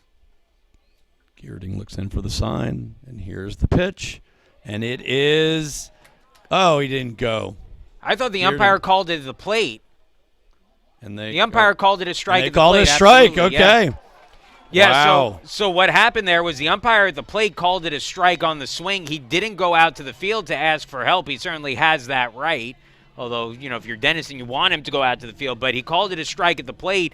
When he called the strike, he pointed at the batter to say that he was out, and the umpire in the field then thought that he was pointing to him for assistance on the call. The umpire in the field said he didn't swing, but the strike was already called by the umpire at the plate. So wow, big break for the Spartans, and a little bit of confusion. The Denison base runners were standing on the base waiting for some further clarification, but big pitch by Geerding to get out of that inning. Yep, absolutely. So it keeps it in an 8-3 game as we head into the fourth. Bottom of the inning coming up. Haley Trout and Tallarico when we come back. Sorry, I didn't mean to steal.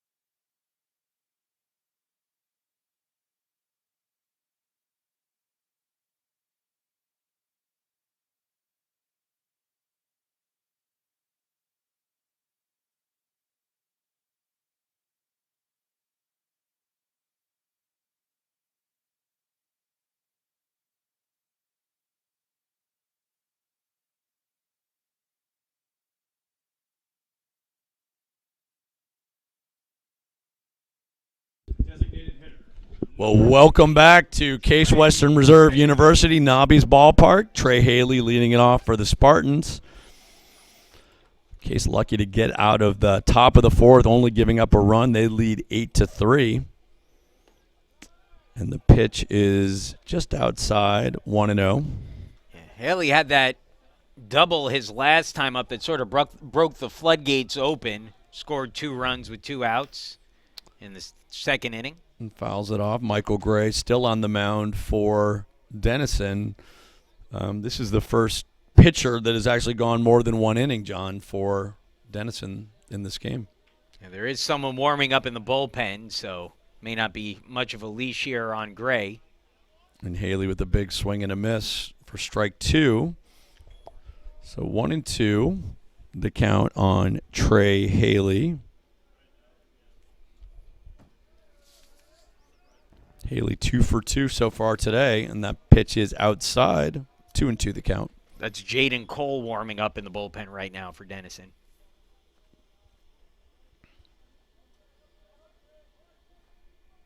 Gray, the lefty, looks for the sign, is in the windup. Here's the pitch, and it is up and away, 3-2. Good patience there by Trey Haley. I think that's been a big part of the Spartans' success in recent games has been pitch selection at the plate. And that ball is grounded to Wilson. Wilson charges, throws on the run, and a nice play. There's out number 1. Not an easy play there for Wilson, and he's got a good arm. He got that ball in there really quick, but when you're charging, you got a speedy runner in Haley on the bases, and you have to throw on the run across your body, and he's still able to make that play and get it there in time to get the out. So Matt Trout, 2 for 2 in the game so far, coming to the plate, looking to add to his excellent offensive performance today. Yeah. Trout now up to 280 on the year. Here's the pitch by Gray. That's up and away. Ball 1. He has 2 RBIs, so his RBI total now up to 18 for the season. And that is just off the plate, 2-0. Well, we're an hour and a half into this game, and it's only the bottom of the fourth, John. Need some of those Just pace of outside. play initiatives. That's true. If there's anybody listening to the game that wants to go to my house and walk my dogs, please do so. 3-0 the count, and that is on the inside corner of the plate. Trout didn't like it, but 3-1 the count with 1 out here in the bottom of the fourth inning.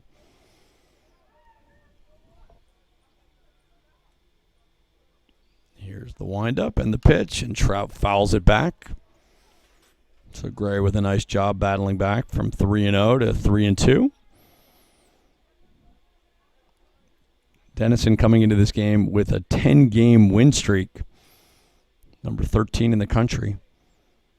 And here's the pitch, and it's outside, and Trout will head down to first base with the walk.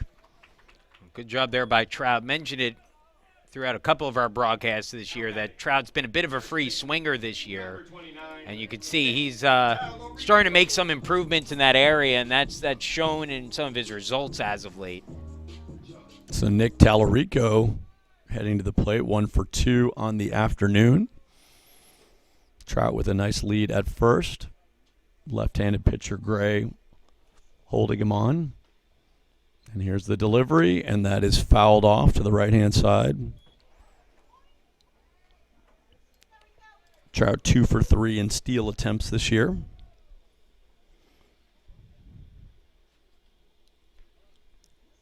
Well, beautiful day for baseball. The sun is out, a little bit of wind. And here's the pitch by Gray, and that is strike 2 called. Yeah, this is about as good as you're going to get this time of the year. Although, it's going to get nicer next couple days here, too. It's going to be mid-70s, upper 70s maybe even. So, getting into that nice time of the spring here. And here's the delivery, and that's up and outside. You mentioned walking your dogs. I always joke they're neighbors I feel like I don't see for 6 months, and then I see them every, because they all walk their dogs, and then, instead we're all huddled inside for the rest of the time, let the dog out in the backyard instead of going that nice long walk. And there's a pitch, and it is Trout will try to get to second base, and he is thrown out. A nice throw by the catcher, Charlie Glennon. That's his second retiring a runner trying to steal. So Trout goes down. 2-2 the count. That's the second out of the inning. Trout and Matt England are having a few words. Maybe him telling him to run faster.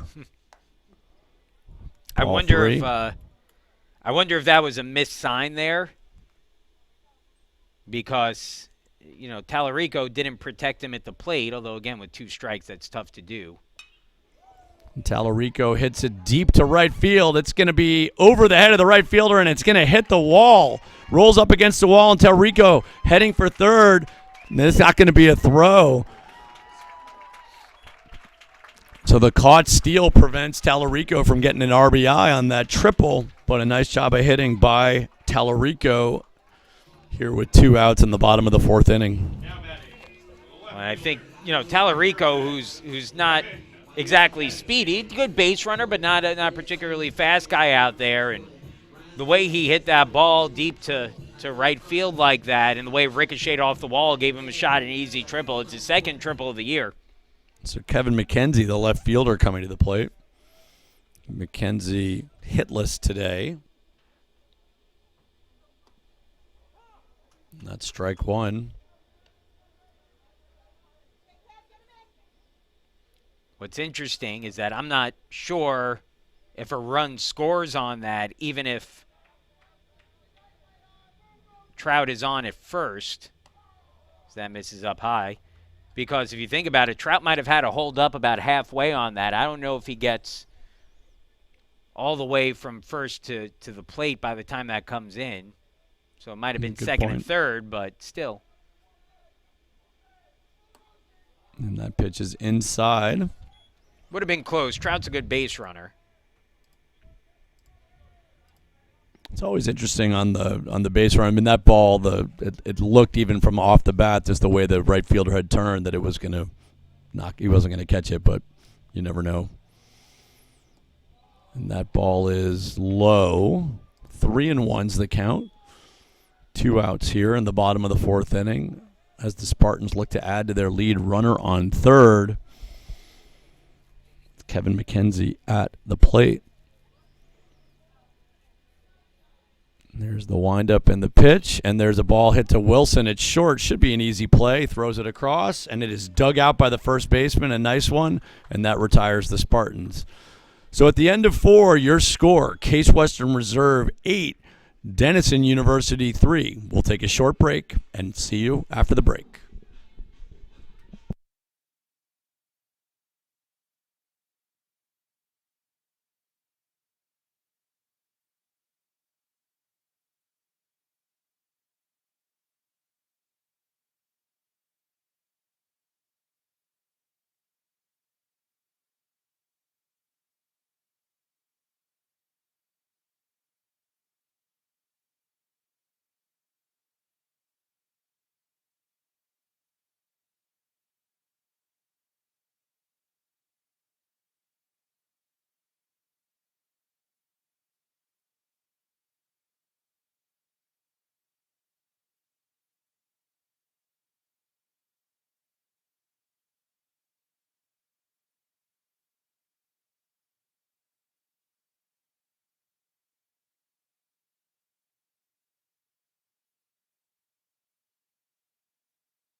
Welcome back to Case Western Reserve University. Michael Goldberg along with John Schwartz, and we have a new pitcher for the Spartans, John.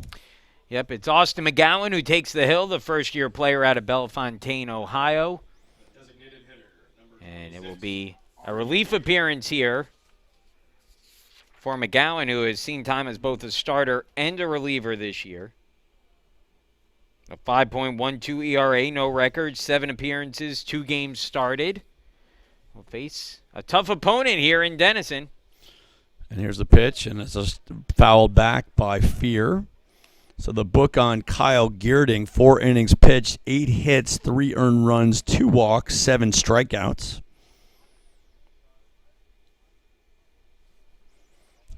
It's McGowan pitching from the stretch with no one on, and that pitch is outside, 1-1. Interesting with some relievers choosing to just always work from the stretch, John. Yeah, McGowan has done that all year, I believe, even when he's starting. And, I think makes it a little bit easier. It makes you quicker to the plate, which, with no runners on isn't as much of a big deal. But sometimes it's easier for guys to maintain their control, to keep their delivery constant, keep their arm angle constant. And that ball is lined to center field. Trout is back on the warning track and makes the catch at about the 380 mark. So Fear gave it a ride, but Trout with a good defensive play, and that's 1 down. That's out of a lot of Division III ballparks, but it's pretty deep to center field here. I know it says 400, but it plays a little deeper than that even, and so that's a pretty good shot there and a good job by Trout to track that one down. You saying we need to remeasure the 400 mark for next year, John? I'm not saying it isn't 400. I'm saying that if you're a hitter right now, that feels like it's probably about 425 out there. Gotcha. It's a deep ballpark. One of the interesting features to the ballpark is that the right field fence, and where it gets particularly deep out by the scoreboard, it doesn't take kind of your typical rounded outfield approach, as the count evens 1-1 on Boone here. So it's really, really deep. The deepest part of the ballpark is that right center field area, kind of right about where the scoreboard is, and you don't see a lot of balls that get hit out to the wall in that part of the ballpark. Gotcha. So McGowan working quickly, 1-2 the count, 1 out here in the top of the 5th inning. Josh Boone at the plate, and Boone lines it up the middle, and that's a base hit for Boone. Good piece of hitting by Boone from Carlisle, Massachusetts. 21, Owen Wilson.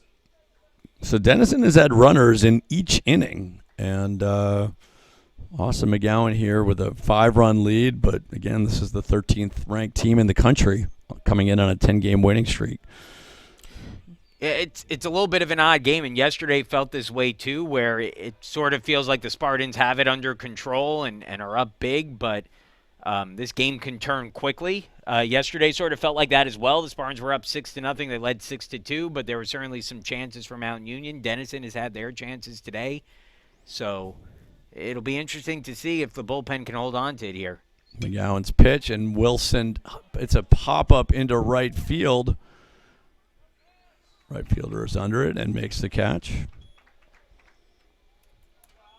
You're still sort of at the point in the game, and if you're Denison, this is your approach where a run here or a run there makes a difference. So last inning, Denison gets a run on the board. It pulls it back within 5. You know, that those runs, you know, needless to say, add up, and you're early enough in this game that you don't need to take a chunk out of it. You can take little nibbles out of the lead here, and that could be as damaging down the stretch with the type of the offense that Denison has. Well, Vasquez 2 for 2 on the day, stepping to the plate, takes strike 1 called on the outside corner. And Vasquez's average has jumped 40 points since the start of the day, from 243. He's now up to 283. McGowan throws it, and it is fouled back. 0-2's the count. If you're a pitcher in this situation, like McGowan, you're still in strike-throwing mode. So, again, key is just to not give out any free passes. Let them hit their way to 5 runs rather than walk their way to 5 runs. Good job of that here so far. Fouls it off. Good piece of defensive hitting for Vasquez. We'll do it again at 0-2. What does that look like if you're a pitcher? Normally means more fastballs than you would typically throw, a little bit more of a fastball mix. Well, this is certainly a secondary pitch situation. Good block by Anderson. 1-2 is the count. 2 outs here in the top of the 5th inning. New baseballs are brought out.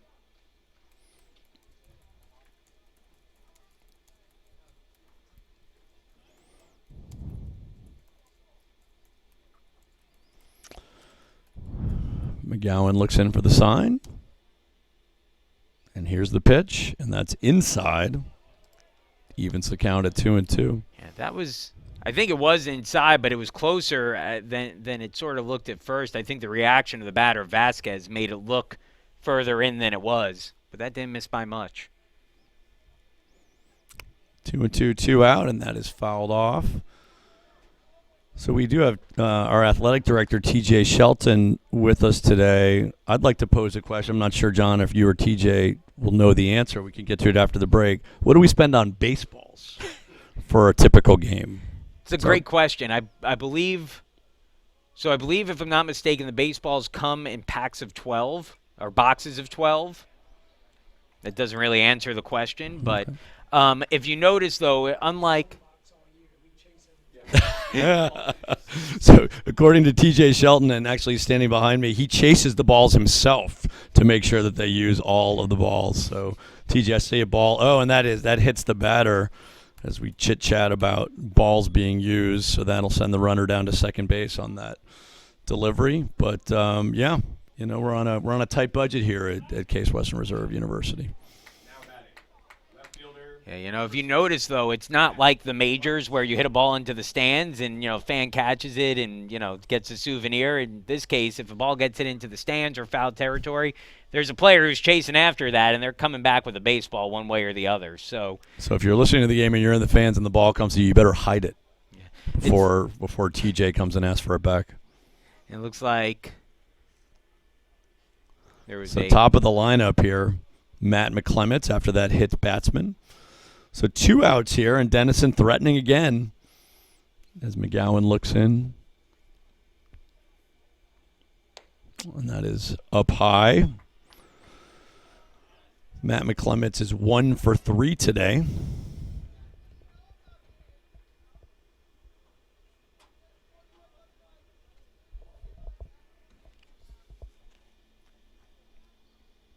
One and 0's the count.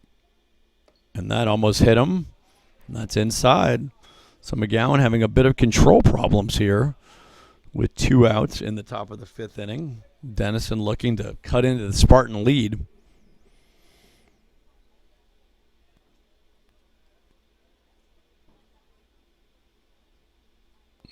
Eyes the sign, and that is fouled back and out of play. There goes Athletic Director Shelton trying to get that ball. Good hustle, TJ.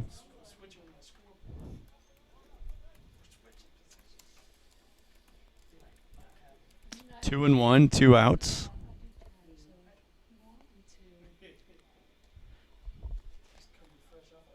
And there's a high fastball that's in for a strike. Sarah sitting next to me is on the track team. She says, what events do you run? The 800. So she's perfect to go chase down these foul balls. 2 and 2, 2 outs here. 800 is a grueling race. That's a tough one. Someone's told me it's basically you run a. Oh, sorry, It's outside.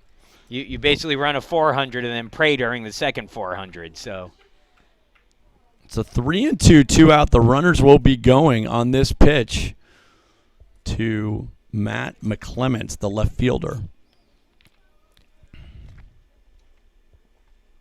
And here's the pitch, and it is up high. So the bases are loaded for somebody that Austin McGowan is probably not so excited to see. This is Eric Colasso. Well, one swing from Colasso could get them right back into this game. He has 34 runs batted in this year. He has 6 home runs. He's batting at .436, and all of a sudden, this is a little bit closer than it felt like a couple of minutes ago. Spartan pitching coach making a mound visit. That's Steve Grunberg heading out there. So, John, let's talk about Spartan athletics this spring. Tell us a little bit about men's and women's tennis, track, men's and women's track and field, women's softball. Yeah, it's been an impressive spring so far, and it's kind of been an impressive entire year. But I think you start with men's tennis, and they're currently ranked number 1 in the country. Won the ITA Indoor Championships, probably at this point one of the favorites to win a national championship this year, which would be the first one by any team in program history. I don't think it's a coincidence that I'm the faculty advisor for the men's tennis team with how well they're doing. Clearly, your influence has had an effect here with Absolutely. their success. I am a USTA 3.0 ranked tennis player, which really I think helps those players. All right, bases are juiced for Colasso.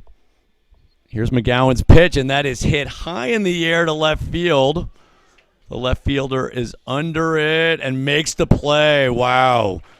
Big sigh of relief here up in Spartan land as Case gets out of it. So as we head to the middle of the 5th inning, Case Western Reserve University Spartans 8, Denison University 3. We'll be right back after this break.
Welcome back to Case Western Reserve University. We have a new pitcher on the mound in this bullpen game for Denison. John, you want to tell us about Jaden Cole? Yep, new pitcher will be Jaden Cole, who takes over on the hill here for the Big Red. Cole, who wears number 33, a first year out of Highland Park, Illinois.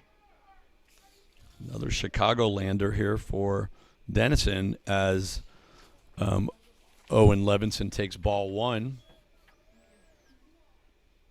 And Levinson hits it over the shortstop, but Wilson makes the play. So not quite over the shortstop as Wilson gets back into shallow left field to make the play. So one down here in the bottom of the fifth inning as the Spartans head to the top of the lineup with Jack Anderson. Anderson with 2 hits on the day.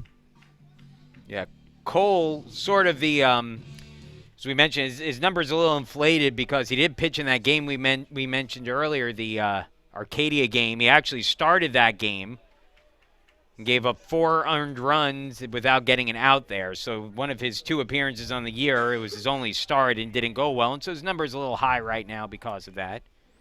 5 runs allowed in that total on the season, 5 hits, 3 walks, no strikeouts on the season for Cole. So Cole, 1-1 count on the Spartan catcher Anderson. And here's the pitch by Cole, and he fouls it straight back, 1-2. So as John mentioned, this is the 4th pitcher. 1 inning for Fear, 2 for Gray, 1 for Manny Nager. Now we've got Jaden Cole.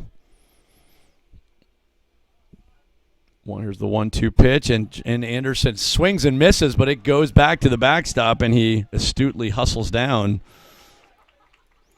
So a strikeout for Anderson, but hustling down to first, and just as good as a single, John. Yeah, that's a heads-up play there by Anderson, and probably his catcher's instincts taking over there because he was right on top of it. He swung at that, and the way he took off from home plate, I thought he made contact at first because he was off as soon as he swung, but I think he knew as a catcher that ball was going to be in the dirt, had a chance, and left no room for error just taking off. It'll be interesting to see if Anderson steals. He's got 10 of 12 on the year. Charlie Glennon, the backstop for the Big Red, has thrown out 2. And this is a ball line down the left field line for right field line, foul and out of play.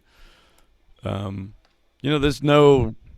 This is not a safe lead, John. So it's not as though running and stealing and trying to move runners over and get more runs is unsportsmanlike when you're up only 5 runs against the number 13 team in the country. Yeah, like I said, this is a game that feels like it's a bigger spread than it is. It's still a 5-run game, so certainly the Spartans shouldn't deviate from their game plan at this point. If they think they can run, they should take off here. So Harris takes a ball. Yeah, Anderson, certainly a threat to go. And that ball is up out of the strike zone for ball 2. So 2-1 the count, 1 out here in the bottom of the 5th inning. Your Spartans on top 8-3. 8 runs on 12 hits for the Spartans, 3 runs on 9 hits for Denison. This is a good pitch for Anderson to run on. He's not going there, but that 2-1 count, certainly an opportunity. Takes it for a ball, 3-1. 3-1 is the count. Harris with 2 hits on the day. Actually without a hit on the day. He's 0 for 1 officially with an RBI and a walk. And Harris pops it up. It's going to be an easy play for Colasso in center field. Gets under it and makes the play. And that's the 2nd out of the inning. It's a very similar story to yesterday where the Spartans scored a lot of runs early in the game and they just didn't add on. It didn't come back to bite them yesterday. Again, they won 6-2 was the final over Mount Union. But, again, this is just a dangerous Denison offense, and you hate to keep them in the game.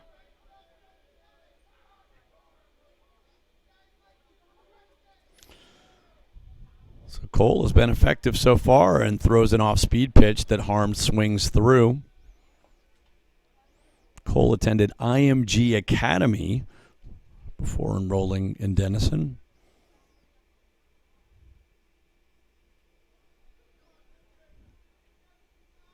Here's the pitch by Cole, and that's fouled away. Another little trivia tidbit for you, John. IMG founded here in Cleveland.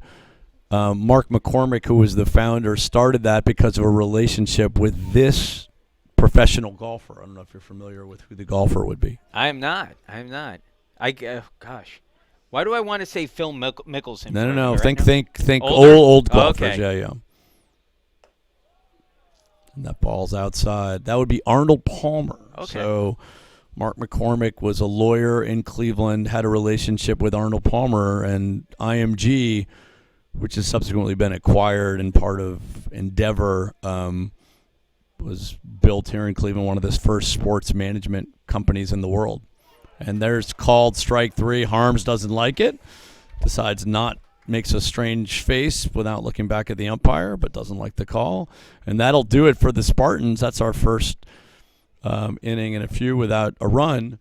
So with at the bottom of the fifth, heading into the top of the sixth, Case Western Reserve 8, Denison 3. We'll be right back after this.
Well, welcome back to Case Western Reserve University. Michael Goldberg and John Schwartz here, and another inning on the mound for Austin McGowan, and at bat for the Denison University is Charlie Glennon, the number 3 hitter and the catcher. And there's an off-speed pitch, and that's in for strike one for McGowan. Glennon on the day, in addition to throwing out 2 base runners, is 0 for 1 with a walk. And that ball is fouled off, out of play. Quickly, McGowan gets to 0 and 2.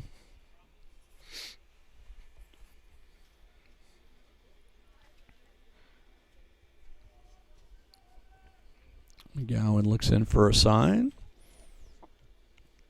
Here's the pitch, and that is outside. 1-2 is the count.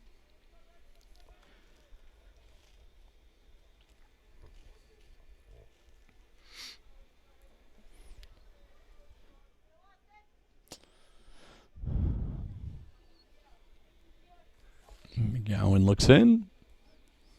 And here's the pitch, and it's off speed, and it's grounded to Carinci. Backs up on it. It's going to have to make a long, strong throw, and it takes the first baseman off. So the official scorer is going to call that a error there on Carinci for Zach Carinci. Yep. Error on the throw. John Schwartz, best color man in the business and official scorer all at once. Yeah.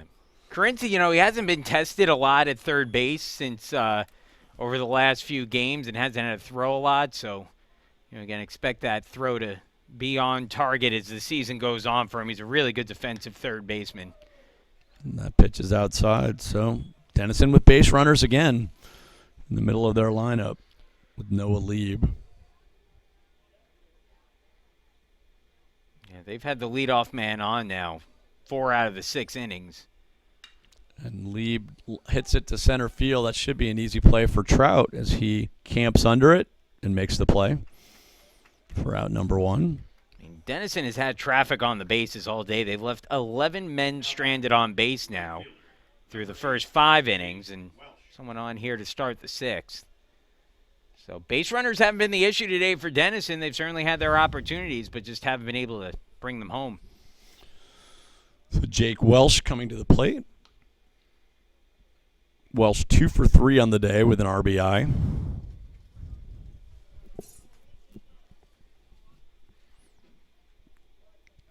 Welsh struck out in the 4th inning his last time up. And the bases loaded when he struck out.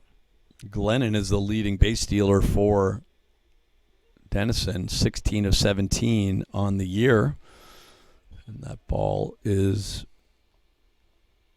ball 1. How often do you see 2 teams with catchers with double-digit stolen bases on a season? Not since Pudge Rodriguez. And that ball is outside, 2-0. I was going to make the Jason Kendall reference. Jason but Kendall. One.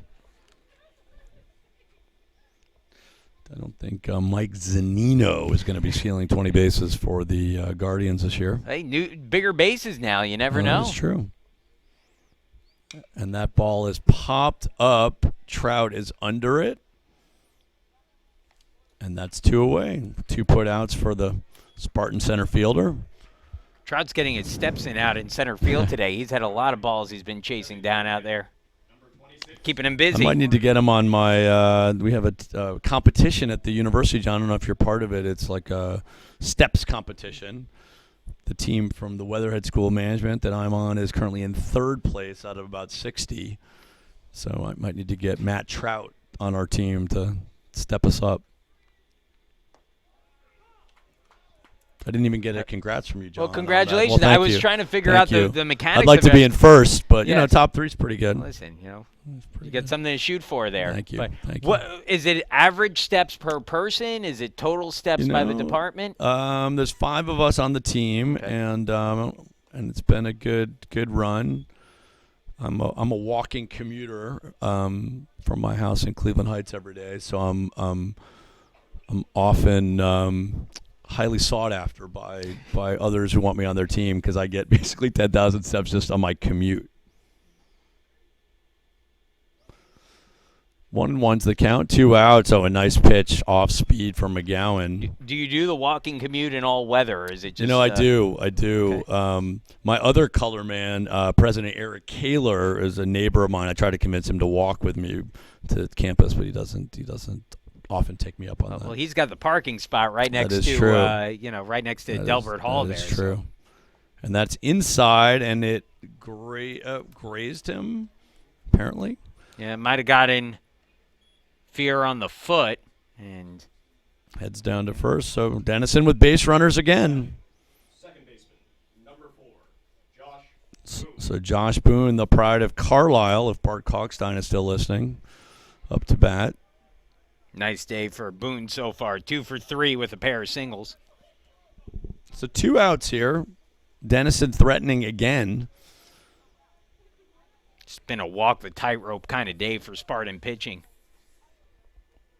As McGowan looks in. And here's the pitch, and it is fouled off. While Denison has had a lot of base runners, not a lot of clutch hitting today, John. No, they've had runners on every inning. They've had multiple runners in. Again, if you think about it, 11 runners left on base through 5 innings. That averages out to 2 and change. They're leaving at least 2 men on every inning, and certainly some runners on here with 2 outs. 0-1 with 2 outs. Here's the pitch, and that ball is hit down the line, and it is fair. And that's going to be extra bases. 1 run is in for Denison. Boone hustles to second, and they're going to hold the runner at third. So that scooched right past the bag. And I felt like as soon as I said Denison has any clutch hitting, that was going to be time for Denison to get a clutch hit. Yeah, Matt Englander came out to question the call if it was fair or not. It looked fair from up here. It just took a very awkward kind of angle off the end of the bat. Looks like there might be a pinch hitter coming into the ball game. That's number 32, Colin Raven, like the bird, according to my pronunciation guide here. He's a junior out of Charlotte, North Carolina, Providence Day School. Raven, a 235 hitter, 8 runs batted in, 5 doubles, a base hit here makes this a very different looking game. Big out once again, and it just seems like we're saying that every inning that the Spartan pitchers are faced with another big out they have to get. And that ball is lined down the left field line. Foul. Oh, it's fair? Nope, No, foul. foul. Okay. Third base coach faked me out there. He was waving in the runner, but just foul. It was close, but it did land in foul territory. Good call by the home plate umpire who has the call on that in the two-man crew. Good piece of hitting by Raven. So 0-1. McGowan trying to get out of this inning. 8-4 is the score. Bullpen's going to get up and warming again for the Spartans here, and I would imagine that's Patrick O'Connor who's going to be throwing. Although it might, let's see. McGowan looks in. That's Tyler Horvath. Here's the pitch, and that is strike 2 on the outside corner. Coach Englander not fooling around here. That's Tyler Horvath who is up in the bullpen, so it looks like Coach Englander's thinking 3 innings from his preseason All-American reliever in a big game.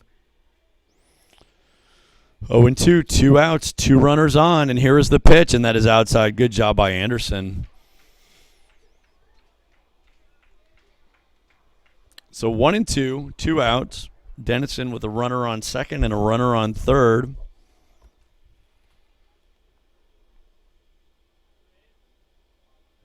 And the batter is Colin Raven, a pinch hitter. And here's the pitch, and that is popped up but out of play.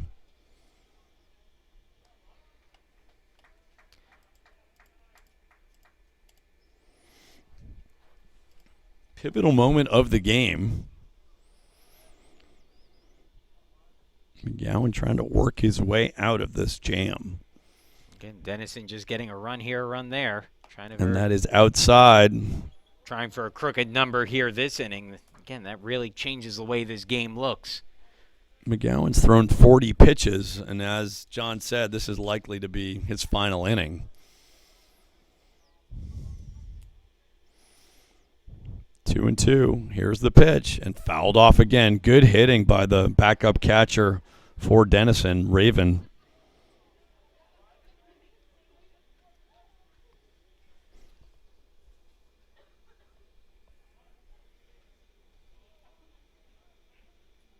I think this might be the final batter for McGowan, whether or not he gets him out. And that is strike 3 called. Locked him up with the off-speed pitch. Great pitch by McGowan to get out of that inning. So at the end, or the middle of 6, your Case Western Reserve University Spartans 8, Denison 4. We'll take a short break and be right back with you.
Welcome back to Case Western Reserve University. Michael Goldberg and John Schwartz with you as the Spartans are up 8-4 heading into the bottom of the 6th inning. Defensive changes here as Vasquez moves from third to short after Wilson was pinch hit for in the top half of the inning. Then taking over at third base is going to be Max Fishbein, the first year out of Atlanta, Georgia, Druid Hills High School. That is actually right pretty much on the Emory University campus. So Carinci pops it up and out of play. See, I know things about places too, Michael. That's right. May not know the best. Well, I do know the best ice cream place down there. Yeah, what is the best ice cream I know. place I got to in think of Atlanta? it now. Yeah, there we Mitchell's go. made me forget about any That's other right. ice cream Yeah, place that's that good. ever existed. So Zach 1 for 3 on the day. That's outside.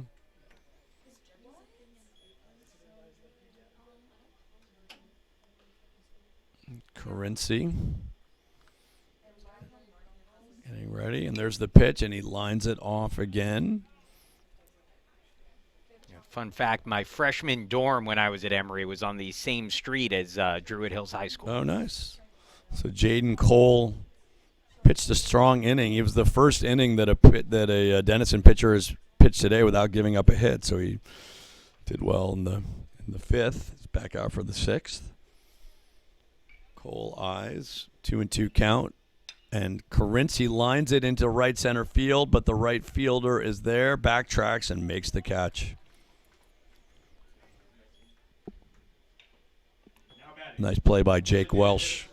Number 19, Ray.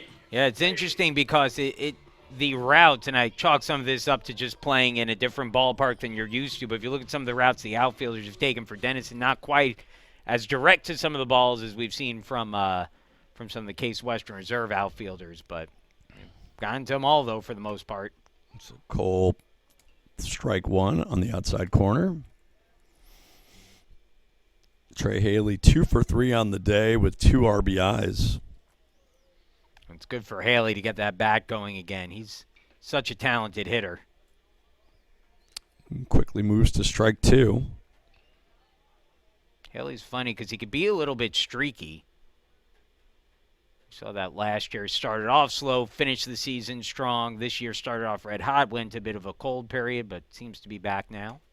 And that's up high and out of the strike zone. 1-2, 1 out here in the bottom of the 6th inning.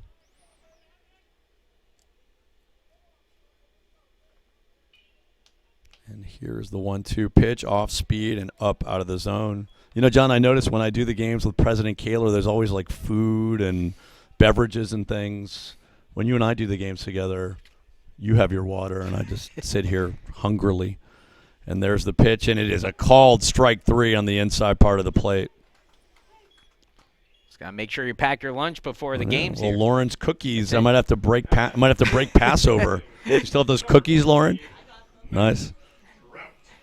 You So know, 2 down here. Jaden Cole's been very effective for nice- Denison. nice outing for Cole so far, who struggled in his previous 2 in his freshman season.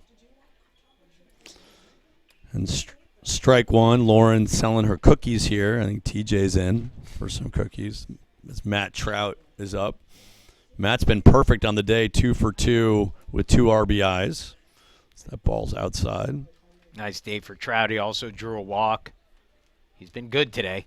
Good the last 2 days, 3 days, really. Had 4 hits against Worcester on Thursday. And that is just outside. 2-1 the count. Spartan bats have been quiet the last 2 innings, and that is up and out of the zone. So they scored 8 in the first 3 innings and nothing since. And Denison has added a run. Last inning, they added a run in the 4th. So 8-4 is where we stand. And there's the pitch inside, and Trout will take a base on balls as he heads down to first base. So the first base runner of the inning for the Spartans. And now Nick Tallarico steps to the plate. That's a really good sign for Trout. Again, that he's being a little bit more patient at the plate. It's the second walk he's drawn today. Coming into the game, Trout had drawn just 7 walks on the season. So, again, showing some real signs of improvement in terms of his pitch selection. And there's a throw over to first. Trout's back easily. Trout was thrown out earlier today. Interesting to see if they try to send him here. Clearly the pitcher thinks he may be going. Second throw back over. Trout now 2 of 4 on stolen base attempts this year. It's got a short lead. I wouldn't be surprised if they sent him, John. Jaden Cole delivers, and that is strike on the off-speed pitch on the inside corner. Yeah, I think especially if now that Tallarico's behind in the count, and especially if he takes another strike here, it's kind of a, low-risk situation to send him. Worst-case scenario, you get Tallarico leading off next inning. And there's the pitch, and right down the middle of the plate, strike 2. Yeah, let's see. I wouldn't be shocked if he's running on this next pitch. So 0-2 the count, 2 outs here in the bottom of the 6th inning. Trout on first, Tallarico at the dish as Cole looks in. Here's the pitch, and that is outside. 1-2 is the count. Tallarico's been swinging the bat better as of late, too. 2 hits today, including a triple in his last at bat. Remember, the first ball he hit was a deep fly ball to center field. He's really starting to see the ball well. And that is inside. Didn't get that call on the inside corner like McGowan got last inning. I think that one was up a little bit higher than the pitch was, but it's awfully similar. And certainly if I'm Denison, I'm probably making that point to the umpire right now. But I thought from up here, it looked like that pitch was maybe a shade higher than the McGowan strikeout was. 2-2, and that's outside. So 3-2, 2 outs. On this pitch, Trout will be running. I thought that was a good situation if Cole was feeling it to try to double up on that curveball inside, but now he's sort of stuck, I think, throwing a fastball here on 3-2 and 2 away. Here's the 3-2 pitch, and foul back. Tallarico talking to himself. Thought that was a pitch he could drive. Yeah, he was expecting it. It's one of those where the fastball is coming, you guess the right location, you take a good swing at it, and you just miss it, and that's baseball for you. Here's Cole's pitch, and that is called strike 3. There's that inside breaking ball. So McGowan got it, and Cole got it on that one. So that'll take us to the top of the 7th. So after 6, your Case Western Reserve University Spartans 8, Denison 4. We'll take a short break.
Well, welcome back once again as we get set to begin the top of the 7th inning. Case Western Reserve leading 8-4, and they'll turn to their preseason All-American out of the bullpen, Tyler Horvath, who they'll ask to do some heavy lifting here.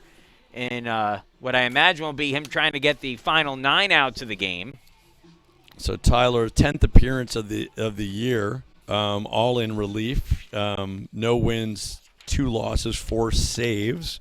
14 innings pitched, 3.14 ERA, and 17 strikeouts. Yeah, he has not been quite as good as he was last year when he seemed unhittable at times, but still very effective. High school teammate of Zach Carenzi. Both from Twinsburg. He'll start things off against the 9-1 and 2 hitters for Denison as Alex Vasquez, who's been on base all 3 times, starts the inning off. And he takes a called strike 0-1. Vasquez, a single in the 2nd, a single in the 4th, was hit by a pitch in the 5th. So Horvath takes over for Austin McGowan, who allows a run in his 2 innings of work. Ground ball hit towards first, picked up by Tallarico, who flips to the covering Horvath, and the play is made for the first out of the inning. Nice play there on both I'm accounts. just going to say a nice play. I mean, that is a play you practice a lot. Hard to get the timing right and make, the pitcher needs to immediately take off towards first base and executed well and first out of the inning. Yeah. It's always, a little bit of a harder throw than you expect if you're the first baseman to make, because you need to get it there in a hurry, as the batter at the plate here. Matt McClements. Matt McClements, sorry. He swings and misses, and it's an 0-1 count. But, a harder play because you got to get it there quickly, but you also don't want to, you have to throw it over there with some finesse, too. 1-1 now. Sometimes you wonder if the first baseman isn't better off just sprinting themselves to go make the play, but that works well. Yeah, typically, most first basemen are not particularly fleet of foot. Right. That's not necessarily the case for Nick Tallarico at first, who's a pretty good athlete. And remember, he was a middle infielder when he first started here at Case and still plays some second base. Called strike brings the count to 2-2 on McClements.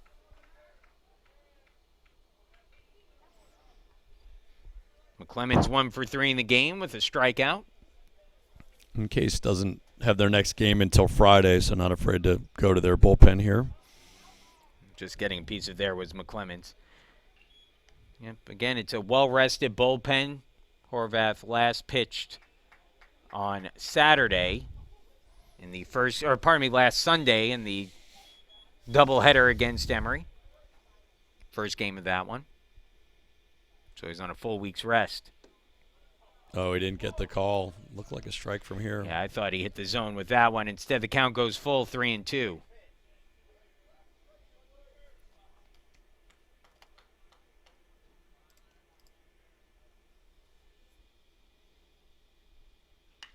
That one lifted in the air towards the line and in fair territory for a base hit. McKenzie gets it in quickly, but it's a single on a 3-2 pitch by the leadoff hitter McClements. And once again, a base runner on for Denison.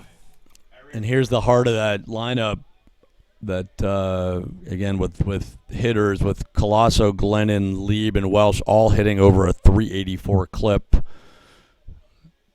Case is going to be careful to get through this part of the lineup. Been really impressed by this Denison team, and in particular their offense. And I know they've left a lot of runners on base today, now 13 through 6 innings, but you can see they handle the bats well. Nubbed foul, and it's 1-1 on Colosso. Well, in the small world that is Cleveland, John, Tyler Horvath's dad, Brent, works for Grease Financial, is one of my financial planners. I just saw him at game yesterday. Hopefully he's not putting my money where it shouldn't be. Up high for a ball, 2-1. 2 kids in college. I need my investments to work well for me, John. I've got my financial calculator on my cell phone here. We could start figuring out some present value of if we need to. 2-1. Swing and Nice a miss, pitch. 2-2. Good hard high heat by Horvath, challenged Colosso. For Tyler, he set the bar so high last season when, again, he was pretty much untouchable on the mound. This year, he's been a little bit more vulnerable, but still a very good reliever. 2-2. In the air, towards the gap, right field, coming in is Harms, loses his hat, but finds the ball and puts it away for the out, and there are 2 gone. Well, you were talking before about Denison's outfield with some strange paths towards the ball. I mean, Nick, a very nice judgment, saw where the ball right off the bat and could have been potentially falling in the gap, but Nick with an excellent play on right field. Yeah, Matt Englander, I think, really values athleticism among his outfielders, and he's got 3 pretty athletic guys out there. Remember, Harms played some center field as Glennon fouls that one off 0-1. Harms played center field for the team all of last season, moved to right for Trout, and then You have McKenzie, who's played some center field over his career as well, so you have 3 guys who can cover a lot of ground out there. 2 outs with Glennon at the plate, 0 for 2 with an RBI. That one fouled away, and now the count 0-2 on Glennon.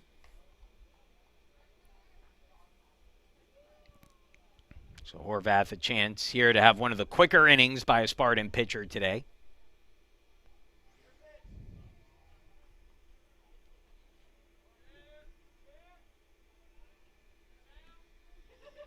Here's the 0-2. Swing and a miss at the high fastball, strike 3. Great high heat challenge, Glennon, and Horvath gets the job done for the Spartans. So that'll end the top of the 7th. 8-4 the score. Case Western Reserve still leading. It'll be the bottom of the order with McKenzie and Levinson, and then Jack Anderson to follow when we return.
Jaden Cole beginning his 3rd inning of work. He's thrown 2 really nice innings so far for Denison.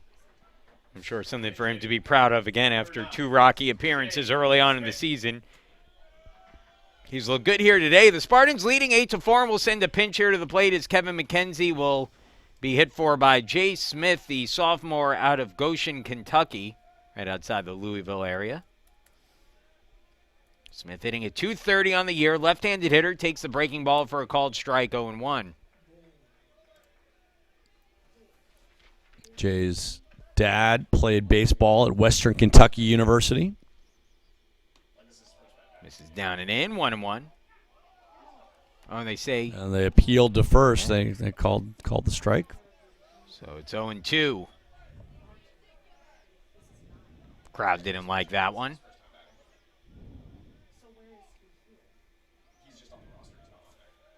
Now the 0-2. Swing and foul tipped into the catcher's glove, and that's strike 3. So Smith down swinging. Well, quick at bat for Jay. Jaden Cole now 5 strikeouts in his 2 1/3 innings of relief so far, and that'll bring up Owen Levinson. Yeah, he's pitched well. Yep. Levinson was the first batter to face Cole, and he lined out to shortstop back in the 5th inning. Called strike, 0-1. You know, even in these bullpen games, you know, having someone that can give you some length. I mean, you don't want to burn out the whole bullpen. Inside, 1-1. Yeah, you know, sometimes coaches come in with a plan for these, and they say, okay, we'll use him for 1, him for 2. You know, it might have been the plan today to go with Jaden Cole for as many innings as he could eat up, as Levinson offered that pitch with the bunt attempt. And the count goes to 1-2. But, you know, it may just be a situation where Cole came out there, he's throwing well, and they just stick with the arm here and try to keep the rest of the bullpen saved as long as they can. Outside, 2-2. Good eye by Levinson.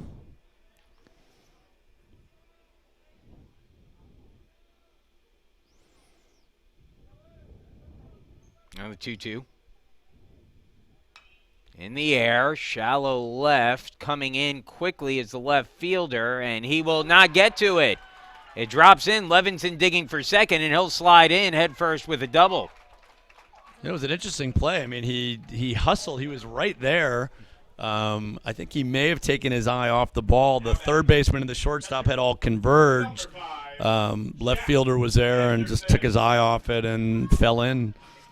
Yep, it was that Bermuda Triangle area there, and certainly a chance at it by the end for McClemens, who was right there, as you said. And what's the scoring rule on that? That's going to be a double. Maybe a little bit of that'll be a hit. Yep.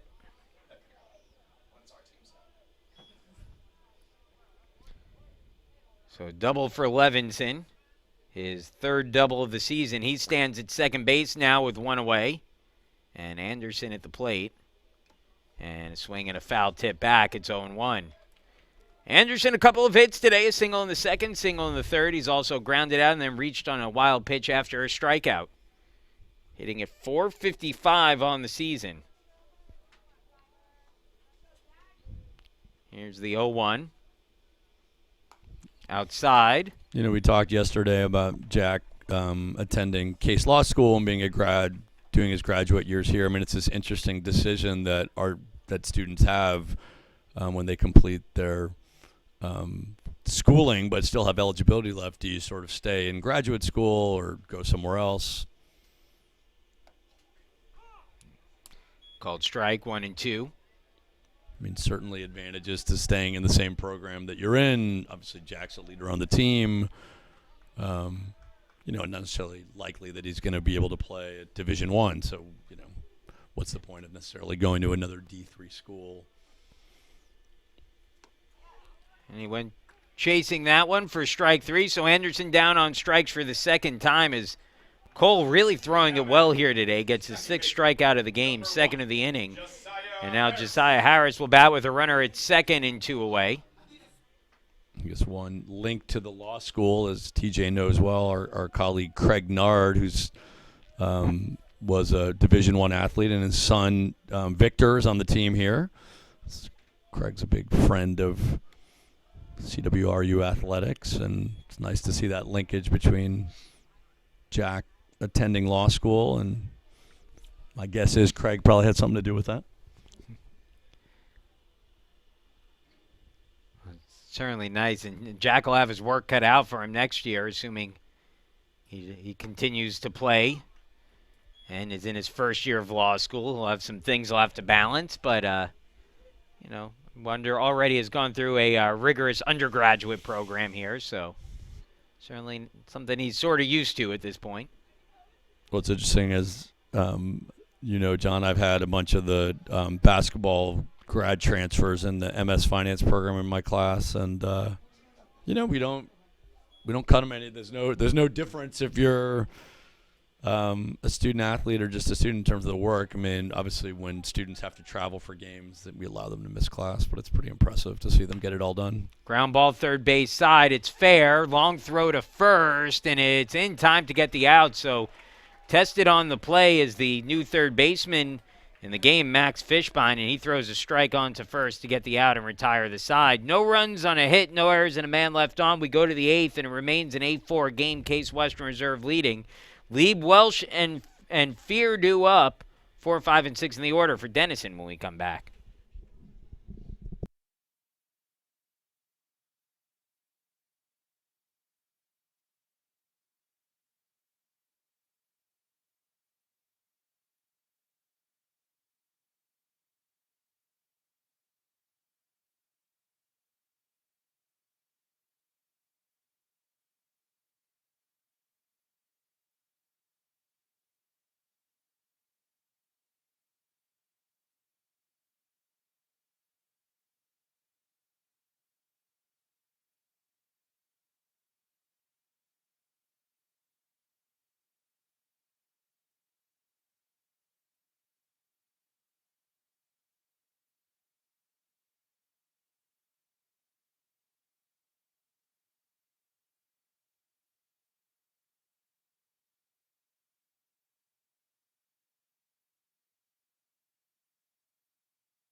Welcome back once again. Taking over in left field for the Spartans is Logan Andreyko with Case Western Reserve leading 8-4.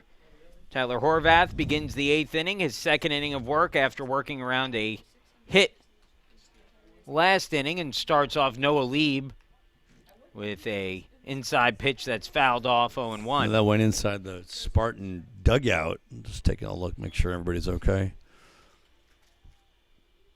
Interesting. Not a lot of most of the players on both sides are standing, perhaps to just be alert for foul balls. Yeah, it's a little bit of I think a college baseball thing where teams are encouraged to stay standing. Usually it's kind of that camaraderie, I guess, compared to the majors where guys will get into the dugout and kind of sit down and put their head down for a little sometimes, as that one's grounded out to second base. Lieb retired by Horvath for the first out of the 8th. Good play by Harris, the second baseman. But typically you walk into a college baseball dugout, and the only guy sitting on the bench is the pitcher who's in the game at that point. Everyone else, and that's only when he's there, obviously. Typically everyone else is up on the rail. So 1 out, and Jake Welch will be the batter. Breaking ball grounded to short. Hard hit, but fielded by Levinson, whose throw to first is true for the out, and there's 2 quickly retired by Horvath. 2 good plays in a row by the Spartan infielders. Hasn't been quite as flashy a day in the infield as it was yesterday for the Spartans, but they're playing another solid infield today once again, as I think their defensive alignment settled in a bit more than it was earlier in the year. I think when your defense is playing well behind you, it gives the pitcher confidence to throw pitches to contact. Not every pitch has to be a strikeout pitch when you've got good defense behind you. That one grounded to second. Harris there, throws to first, and a very quick inning for Horvath, who throws just 5 pitches in the frame to get 3 outs, and we'll move along into the bottom of the 8th. The Spartans a 4-run lead, 8-4 the score over Denison. Heart of the order, Harms, Carinci, and Haley when we come back.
Welcome back. New pitcher on the mound will be Jacob Pendergraph for Denison.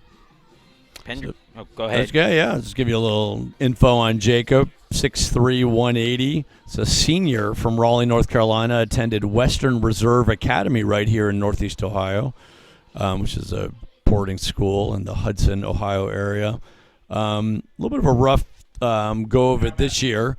10.80 ERA, 6 appearances, 3 innings pitched. But last year, in 8 appearances, he had 1 win and a .64 ERA. So sort of a tale of 2 years, John. Yep, he'll try to find his form here, similar to what the previous pitcher did for Denison. That was Jaden Cole, who had a really nice outing over his 3 innings of work. And that one skips inside to Harms and finds its way to the backstop, 1-0. Harms 2 for 4 today, a pair of infield hits and 2 strikeouts. Actually, 1 infield hit, 1 opposite field hit. Hasn't been the best weekend swinging the bat for Harms. He did have a home run Thursday against Worcester. That misses outside, 2-0. Barnes looking for some insurance. They lead by 4 here in the bottom of the 8th. Denison 3 more outs to work with. So that misses down and away, 3-0. And Harms typically gets the green light to swing in these situations, but with the first batter of the inning against the new pitcher, wouldn't be shocked if he's taking all the way here. 3-0 on the way. And it's in there for a strike. It's an interesting delivery for Pendergraft, who kind of looks up at the sky right in the middle of his motion. Ground ball through the middle, base hit for Harms, his 3rd hit of the day, and let's see if he tries for 2. He is, as that one dies in the outfield. Harms, who's got great speed, slides in head first. Love the hustle. I mean, he knew right as he came out of the batter's box and he hits from the left side that could be extra bases, but just never stopped running, and great piece of hitting and running from Nick Harms. Yeah, I don't think we get to see Harms at full speed all the time just by the nature of his game, but he really flipped the switch on that one, smelled double early on, and he can move. He just takes those long runner strides, and boy, it feels like he was on second base in no time. Great job there by Harms for the leadoff double to start the inning for Nick. That is his 11th double of the year, which is pretty impressive for this time of the season. He's got 17 extra base hits on the year now. Now Zach Carinci, the batter, hitting at .330 on the year, 1 for 4 with a pair of RBIs. Sends that one fouling out of play. And Carinci, a .330 hitter on the year, 22 runs batted in for the season. Lead off from second for Harms, who's got good speed and can score on a base hit here by Carinci. Spartans have led by as many as 6 in the game. They lead by 4 currently. And a breaking ball fouled off the catcher. That's why I had to double check the name. As you know well, John, our UAA Basketball Player of the Year, Mitch Prendergast, not to be confused with Jacob Pendergraft or Case Western Reserve University Technology Transfer Office colleague Daniel Pendergast. So, well, I'm confused now. I know. Jacob on the mound for Denison. I was thinking the same thing, especially with Mitch going through my head. Make sure you don't say Prendergast. Just make sure you don't say Prendergast. Mitch, if you're listening, I hope you're working on he's the TA for my entrepreneurial finance class. We got to start putting together our final exam. And Danny Fronheim better start studying up. Danny, the point guard the on point the Case guard of the Western team, and a student in the class.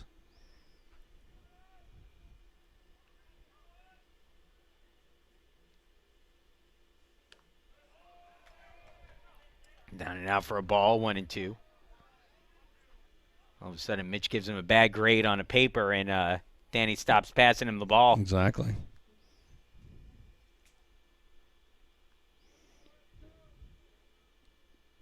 One and two the count.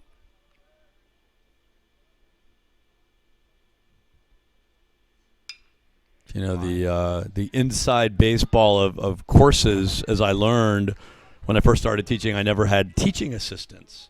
So I soon figured out the trick was you can hire former students who have taken the class to help you grade and come up with exam questions. So yes, Mitch was a student last year, and he's one of my TAs this year.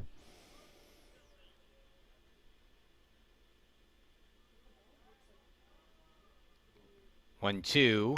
Line drive. Caught by the second baseman, and back just ahead of it is Harms. A tremendous play by Boone at second base to even make that catch, and he almost turned it into a double play. It's funny. Think back to the first couple innings for the Spartans. All those seeing infield hits. We weren't hitting it hard. Zach tattoos the ball right. The second baseman makes a great play. It all evens out in the end, doesn't it? We'll get a pitching change coming in here for Denison as they'll bring another reliever out from the bullpen with a runner at second and one away. Trey Haley coming up when we come back.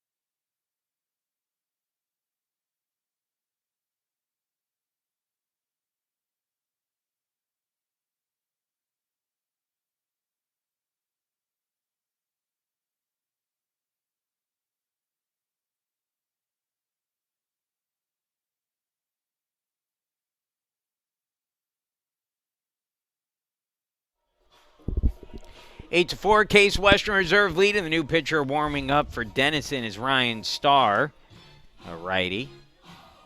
So Ryan, 6'1", 190, sophomore. Hometown is right here in Avon, Ohio, right on the west side of Cleveland, which is maybe why the Denison coach wanted to get him inserted into the game in front of family and friends. He's actually a transfer from Miami of Ohio, which is a D1 program. And as a freshman at Miami, pitched in 12 games in relief, posted an 0-2 record with a 6.33 ERA. Yep, he's struggled this year, although he's been used out of the bullpen a lot. This will be his 12th appearance of the year already. That matches the team high, but has a 10.38 ERA, 13 innings of work, 14 hits allowed, 19 runs, 15 of them earned. He has walked 11 and struck out 21, so a high strikeout guy, but also has dealt with a lot of runners on base. Again, 21 strikeouts in 13 innings is pretty good. So, 1 out, runner at second, Trey Haley the batter. Haley 2 for 4 with a pair of RBIs on the day. Takes a called strike, 0-1. Harms the runner at second base.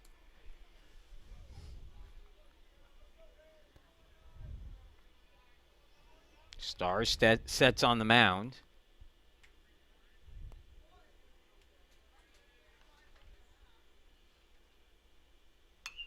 And that one fouled back. I didn't realize until recently, A, that Avon and Avon Lake were two different places, and then B, there's a huge rivalry between the two as well. So, don't know much about that rivalry, but Coach Devilack, sure. our football coach, will tell you that's a huge one, that those two schools apparently do not like each other very much. Okay, interesting. Player from Avon Lake on the Case Western Reserve team, Flynn Linehan, but he was a St. Ignatius high school student. Fouled away there by Haley. So, John, I know there was some last year when we didn't make the tournament because of the number of teams in the UAA. That was something that was a bit of a impediment, that we have a relatively small league. Was that part of the... Yeah, so as that one hits softly to third, charging, the throw is not in time, beaten out by Haley. A good hustle down the baseline there. So first and third now with one away. The issue, so the UA does not have an automatic bid to the NCAA tournament because of the number of teams in the league, and that is the case again this year. Typically in the past, the UA teams have been pretty competitive for what's called the Pool B bid, which is available. Usually there's 1 or 2 a year available to teams that do not get an automatic bid for the conference, and then there's the additional Pool C at-large bids available. But last year the Spartans were probably the first or second team out of the tournament when it was all said and done. Case Western Reserve always has a chance because of the strength of schedule that the team plays. Or is going to meet a lot of the criteria. So that one well inside, and Trout ducks out of the way, 1-0. Well, it'll be interesting. I mean, if the Spartans are able to hold on today and win this game, and they do, take advantage of a relatively weaker UAA schedule coming up with NYU and Brandeis, the tournament selection could be looking back at games like this as key, arbiters if they're going to get in the tournament. Yeah, this will be a big one. Certainly head-to-head competition counts for that. And, so this will be a big game. And like you said, Mount Union, even, the Worcester game, although Worcester down a little this year. Splitting with Marietta will be important. The team did that earlier in the season.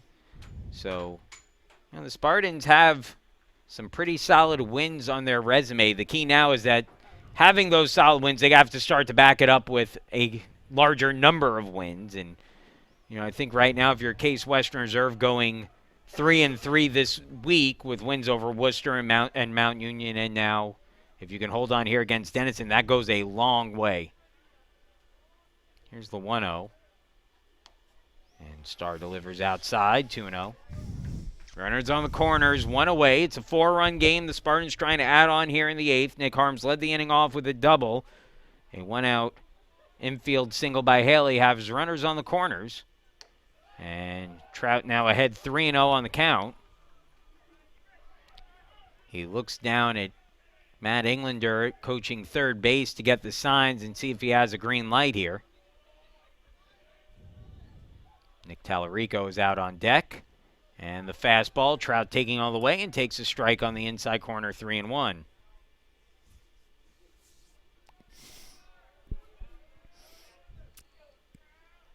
Matt Englander would love to see Case get some more runs here to add to the lead.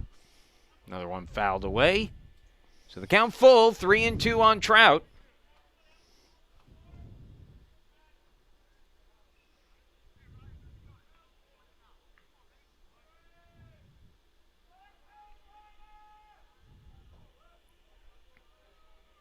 Here's the 3-2. Runner goes. The pitch swung on, grounded to short. They go to second for one, but can't complete the play, and they'll say it was on the transition. So the runner is out at second, but that will bring across a run. It goes as a fielder's choice for Trout.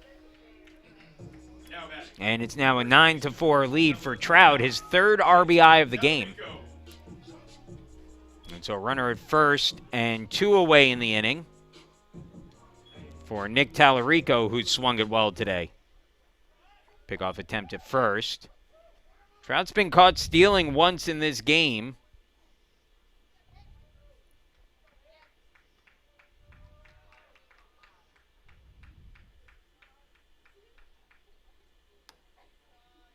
Misses inside, and it's a 1-0 count on Tallarico.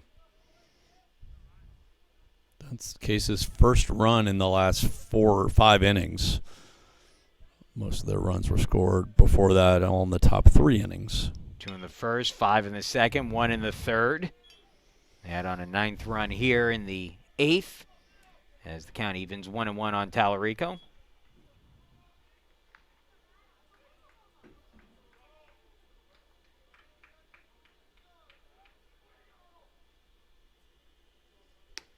Down and out, 2-1.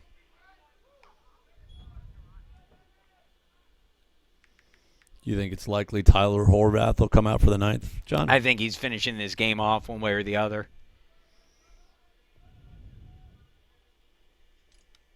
That one misses up high, gets all the way to the backstop, and moving up to second on a wild pitch is Trout, and that puts him in scoring position with 2 away. One of those situations where if you're a star on the mound here, behind in the count 3-1 now, you might be better off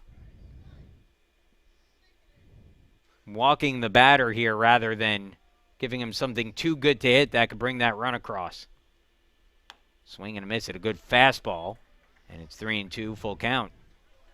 Logan Andraco came into the game as a defensive replacement last inning, waiting out on deck. Hoping to get a shot here with the count full, 2 away, runner at second base, 9-4, the Spartans leading. In the bottom of the 8th, Stars pitch, and Tallarico goes around, and that's strike 3.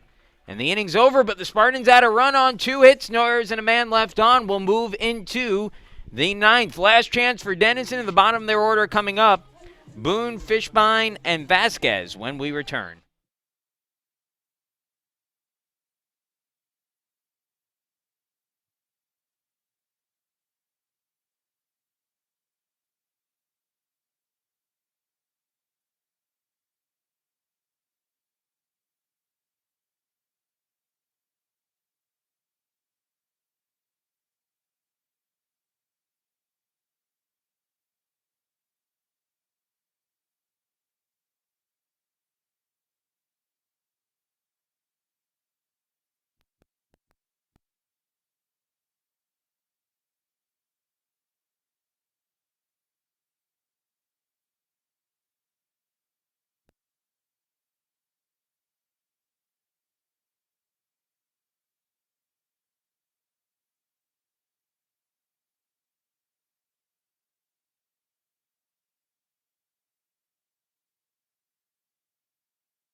Second baseman, number 4, Josh Boone. Well, Tyler Horvath will try to close this one out. He has a 5-run lead to work with. A save opportunity for Horvath, who begins his 3rd inning of work. He's allowed just 1 hit so far through his first 2, 1 strikeout. Had a very quick 8th inning and begins the 9th with a fastball that misses inside to Josh Boone, and it's a 1-0 count. Boone hitting at .329 on the year, 3 for 4 in the game today, including an RBI double in his last at bat. And he fouls that one back, 1-1. If you're Horvath here, you're facing the bottom of the order, and you certainly would like to take care of business with those 3 rather than have to deal with anyone at the potent top of this Denison lineup. Called strike, and it's 1-2. Now, the NYU, as they head to NYU, is there a field on the campus? So NYU actually plays at the Brooklyn Cyclone Stadium in Coney Island. Interesting. That's cool. So if you get a chance to watch next week as the fastball misses down and out, it's very cool. Now, Friday, I believe, the amusement park is closed. Okay. But when the game is on Saturday and you see the roller coaster going in the outfield, and you usually hear the screams from the roller coasters, so it's a little bit of a different experience from your typical Division III baseball game. Down low, 3-2. Very cool. I'm sure the players enjoy being in New York. Yep. Yeah, it's always a fun experience. It's a fun area of Brooklyn, too. It's changed a lot over the years. And that one up high and a leadoff walk issued by Horvath, and not what he wanted to do there with a 5-run lead. I was just going to say, Matt Englander, probably not excited about a leadoff walk when you're up 5. So Max Fishbein will now be the batter. Fishbein came in as a defensive replacement. Had a nice throw across the diamond. This will be his first at bat of the game. He's hitting at .200 on the year. And that one misses a little up high. It's 1-0. And it's always interesting with both Case Western Reserve and Denison attracting talent from across the country. You know, how students are finding out about schools. I mean, Ohio has so many great small liberal arts schools. Line drive, that's through for a base hit. So a single for Fishbein. Boone plays it station to station here with a 5-run deficit, but a good start to the inning for Denison. Now batting, shortstop, number 25. I'll bring up Alex Vasquez, who will get his first at bat, second at bat as the shortstop for Denison. He started the game at third base. He's gone 2 for 3 in the game with a pair of singles, and all of a sudden starting to feel a little dangerous here. First pitch. Outside for a ball, 1-0. Those leadoff walks just kill you. It feels like every time you have a leadoff walk, I don't know what the percentages are, John, but high percentage seem to come around. I believe Patrick O'Connor now has begun warming in the bullpen. Off the outside corner, ball 2, and Horvath having some trouble locating his pitches right now. Well, the big problem is we're about to get to the top of the lineup. There's a lot of dangerous hitters for Denison. You're hoping to not see them again. Especially now they could be batting in a real impact situation with the bottom of the lineup getting on in front of them. Just above the letters, and it's 3-0. Got to imagine Vasquez taking all the way here.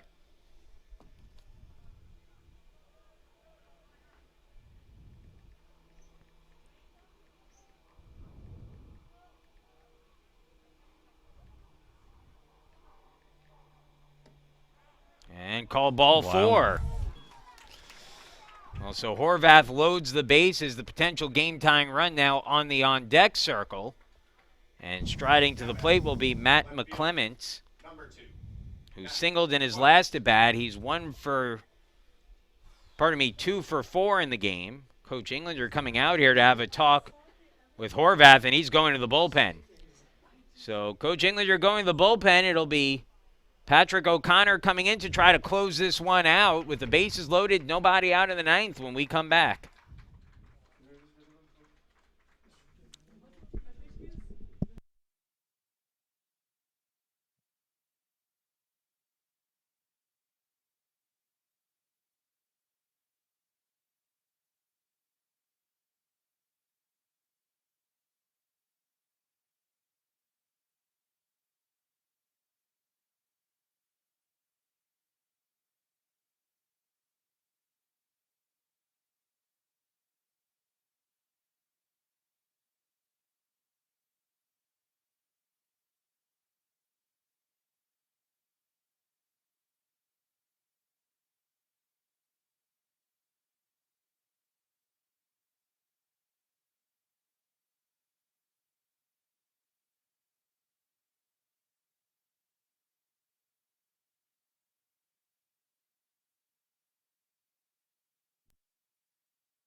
The new pitcher on the mound for the Spartans will be Patrick O'Connor.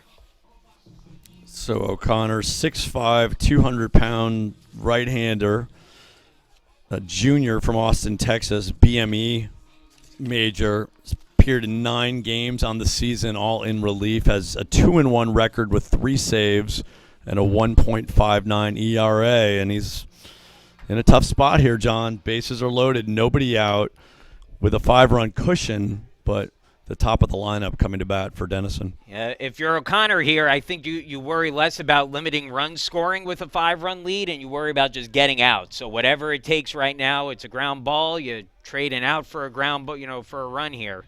Fly ball, trading out for a run. It doesn't matter, but O'Connor just has to settle in and almost approach this as if he's pitching with the bases empty here, because the 3 runners on base don't necessarily matter. He delivers a first pitch strike on the outside corner to Matt McClements, and it's 0-1. I mean, the thing you cannot do is walk anyone, so throwing strikes, critically important. Bases are loaded, nobody out in the ninth. All 3 runners on Tyler Horvath's record right now. So the fastball down low, 1-1.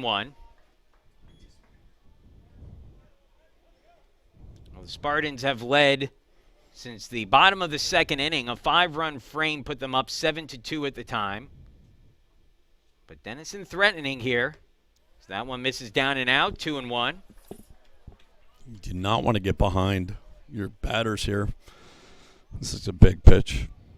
Especially with the batters coming up. McClements almost becomes a must-get out right now. Here's the 2-1. Down and out, 3-1. And if you're McClements here, you have to know you're getting a good pitch to hit in this situation. Can't afford to walk him here with the bases loaded and bring the tying run to the plate. And he hits him. And so that will bring a run across. Well, not what Coach Englander was hoping for out of the bullpen. And now you've got the meat of the lineup coming up for Denison. So the tying run coming to the plate in the form of Eric Colasso.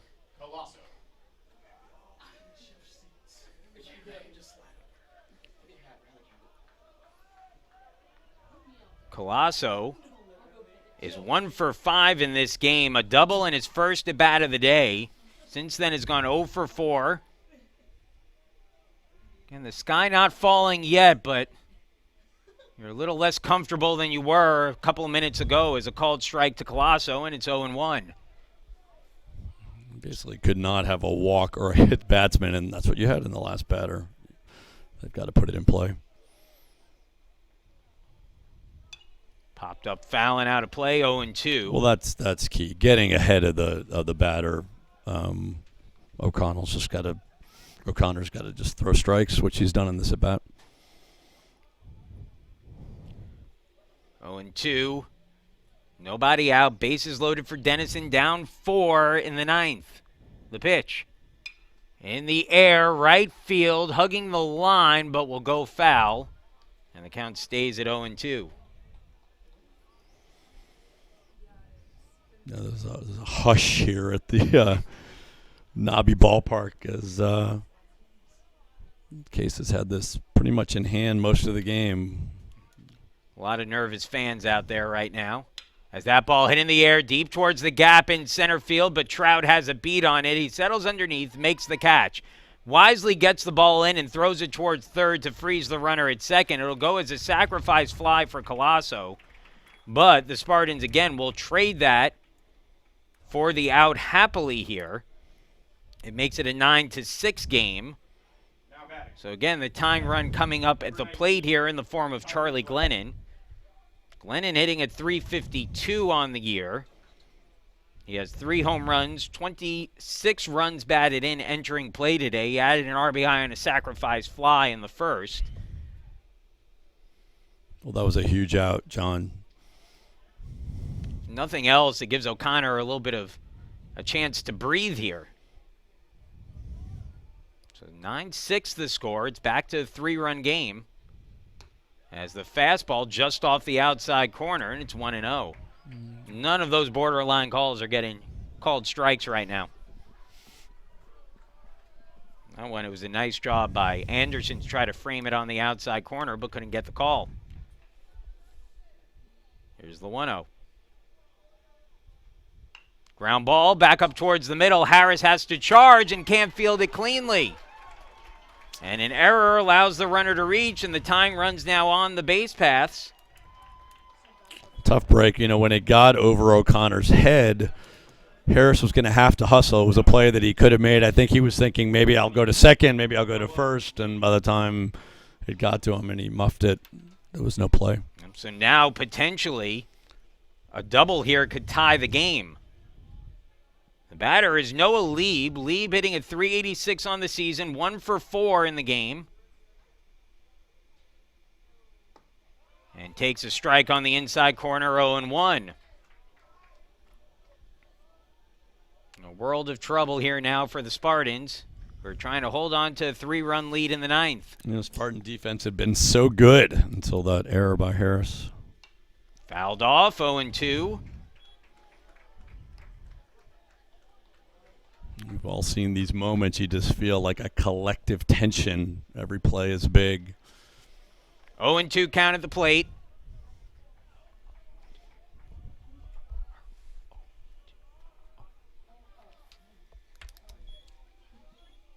Now the 0-2. Swung on, fouled off.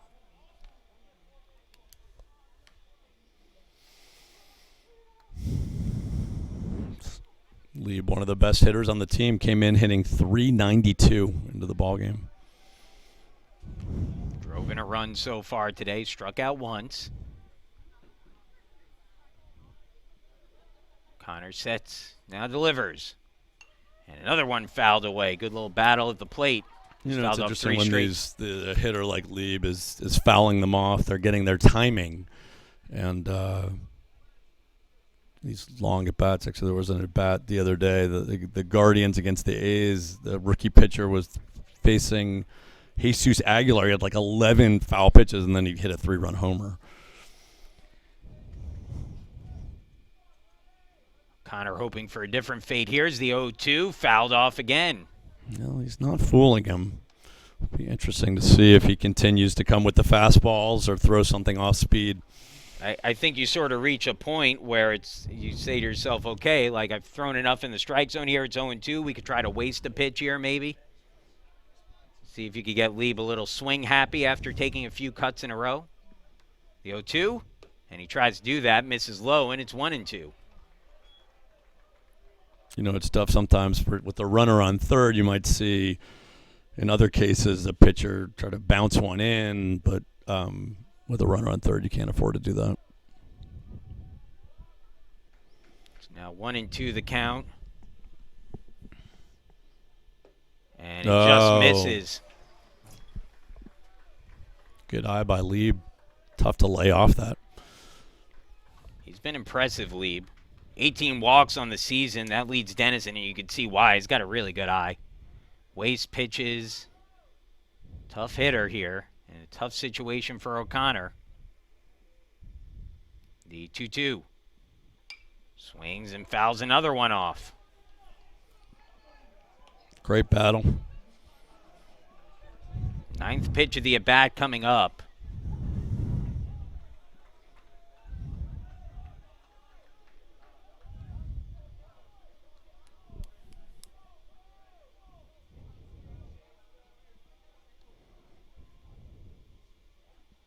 Ground ball to short. Levinson with it to second, not in time. Tough play. Yep. Well, the runner from first got a great jump. Yep. That was the only potential play that Levinson had on the ball, and cuts the lead to 9-7. So it gets a little closer. 2 runs. The runners now, potential game time runs now in scoring position.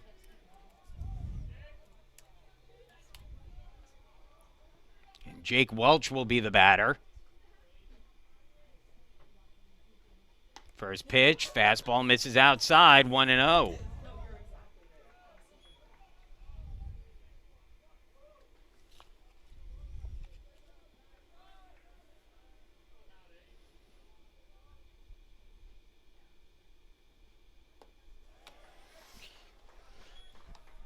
Two and 0. O'Connor struggling to find the strike zone. That's one where you get the ground ball that you want on that last play, but it just kind of hit to the wrong spot. Runner was moving. Anderson's going to come out and have a talk here. I mean, 2 walks, a hit batsman, an error, and an infield single. Bases are loaded. 3 runs in here in the 9th inning for Denison.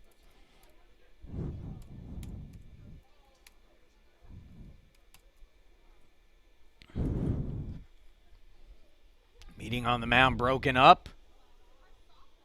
O'Connor's got to find his way out of this inning somehow. He's behind in the count 2-0. Maybe if nothing else there, Anderson gives him a chance to catch his breath. He came into the game with the bases loaded. All 3 of those runs have scored. They're all charged to Tyler Horvath. The 3 runners still on the base paths belong to O'Connor. That misses down and out. Ball 3, 3-0.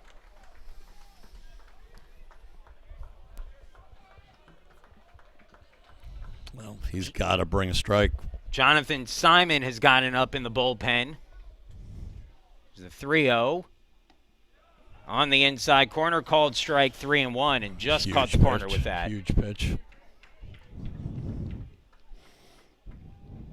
He's now 25 pitches deep into the outing. Is the 3-1 on the way? Ground ball hit toward short. Levinson has it. Flips to second for 1. On to first. And they say it safe at first base.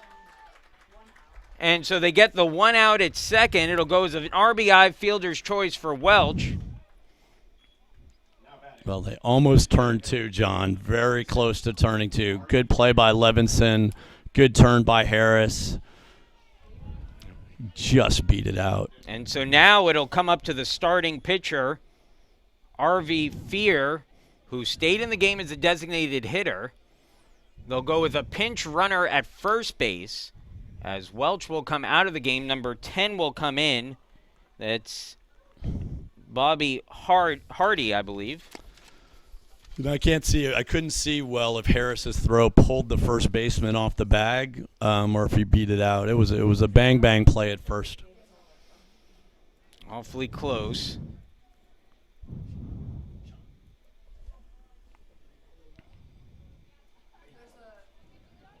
And so Fear will be the batter. The lefty is up and warming in the Spartans bullpen, and I'm a little bit surprised that Coach Englander has not gone to Simon here. He's going to trust things with the righty. O'Connor with the potential game-time run at third base. It's now 9-8. Go-ahead run is at first. And a dangerous hitter in Fear at the plate. First pitch. Misses outside. Ball 1, 1-0. I'll be curious if they could send the runner to put him in scoring position. You won't want to get your the game end on a throw out at second base. It certainly helps that you have a left-handed hitter up a little harder for the catcher to throw in that situation. As that one sent down the line, but foul. And the count evens 1-1 on Fear. Well, that's a big strike for O'Connor. Fear 0 for 4 in the game with a pair of strikeouts. He's the 9th batter to hit this inning for Denison, as the Big Red have already scored 4 in the frame. They need one more to tie it here in the top of the 9th.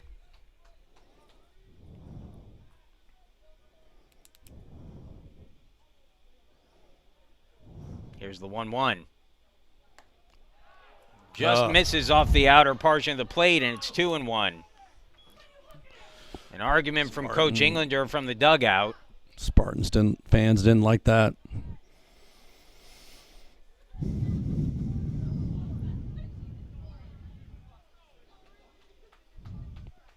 2-1 offering.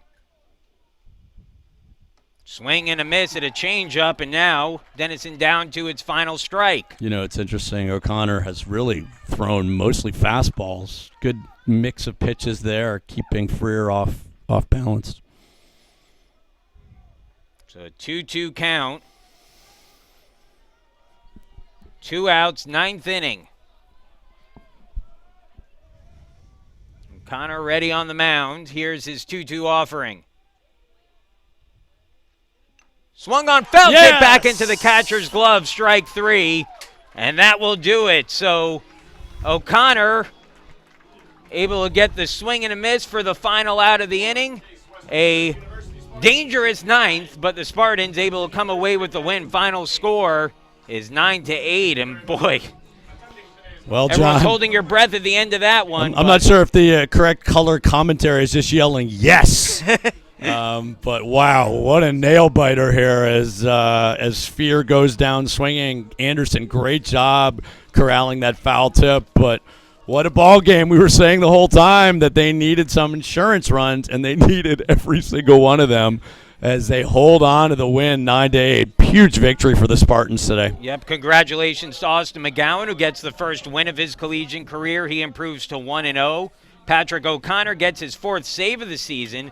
The loss goes to Manny Nager, who will drop to 1-2 on the campaign. The game lasted 3 hours and 15 minutes, and attendance here was 247 on a sunny day in Cleveland, Ohio. Want to thank everyone once again for joining us. It was a fun weekend. The Spartans winners of 4 straight now and seem to have things turned around a little bit after a bit of a rocky series with Emory, and certainly things looking up a little bit for the Spartans now. Yeah, great. Well, John, thanks for letting me share the booth with you. 4 in a row for the Spartans. They knocked Denison off their 10-game winning streak, and on to UAA play next week. Yep, absolutely. Final score once again, 9-8. The Spartans hold on for the win. Have a great evening, everybody, and we will see you when the Spartans return home in a couple weeks as they head off for road trips to NYU and Brandeis over the next 2 weekends. Take care, everyone. We'll see you in a couple weeks. Final score once again, 9-8. Case Western in the reserve with the win over 13th-ranked Denison.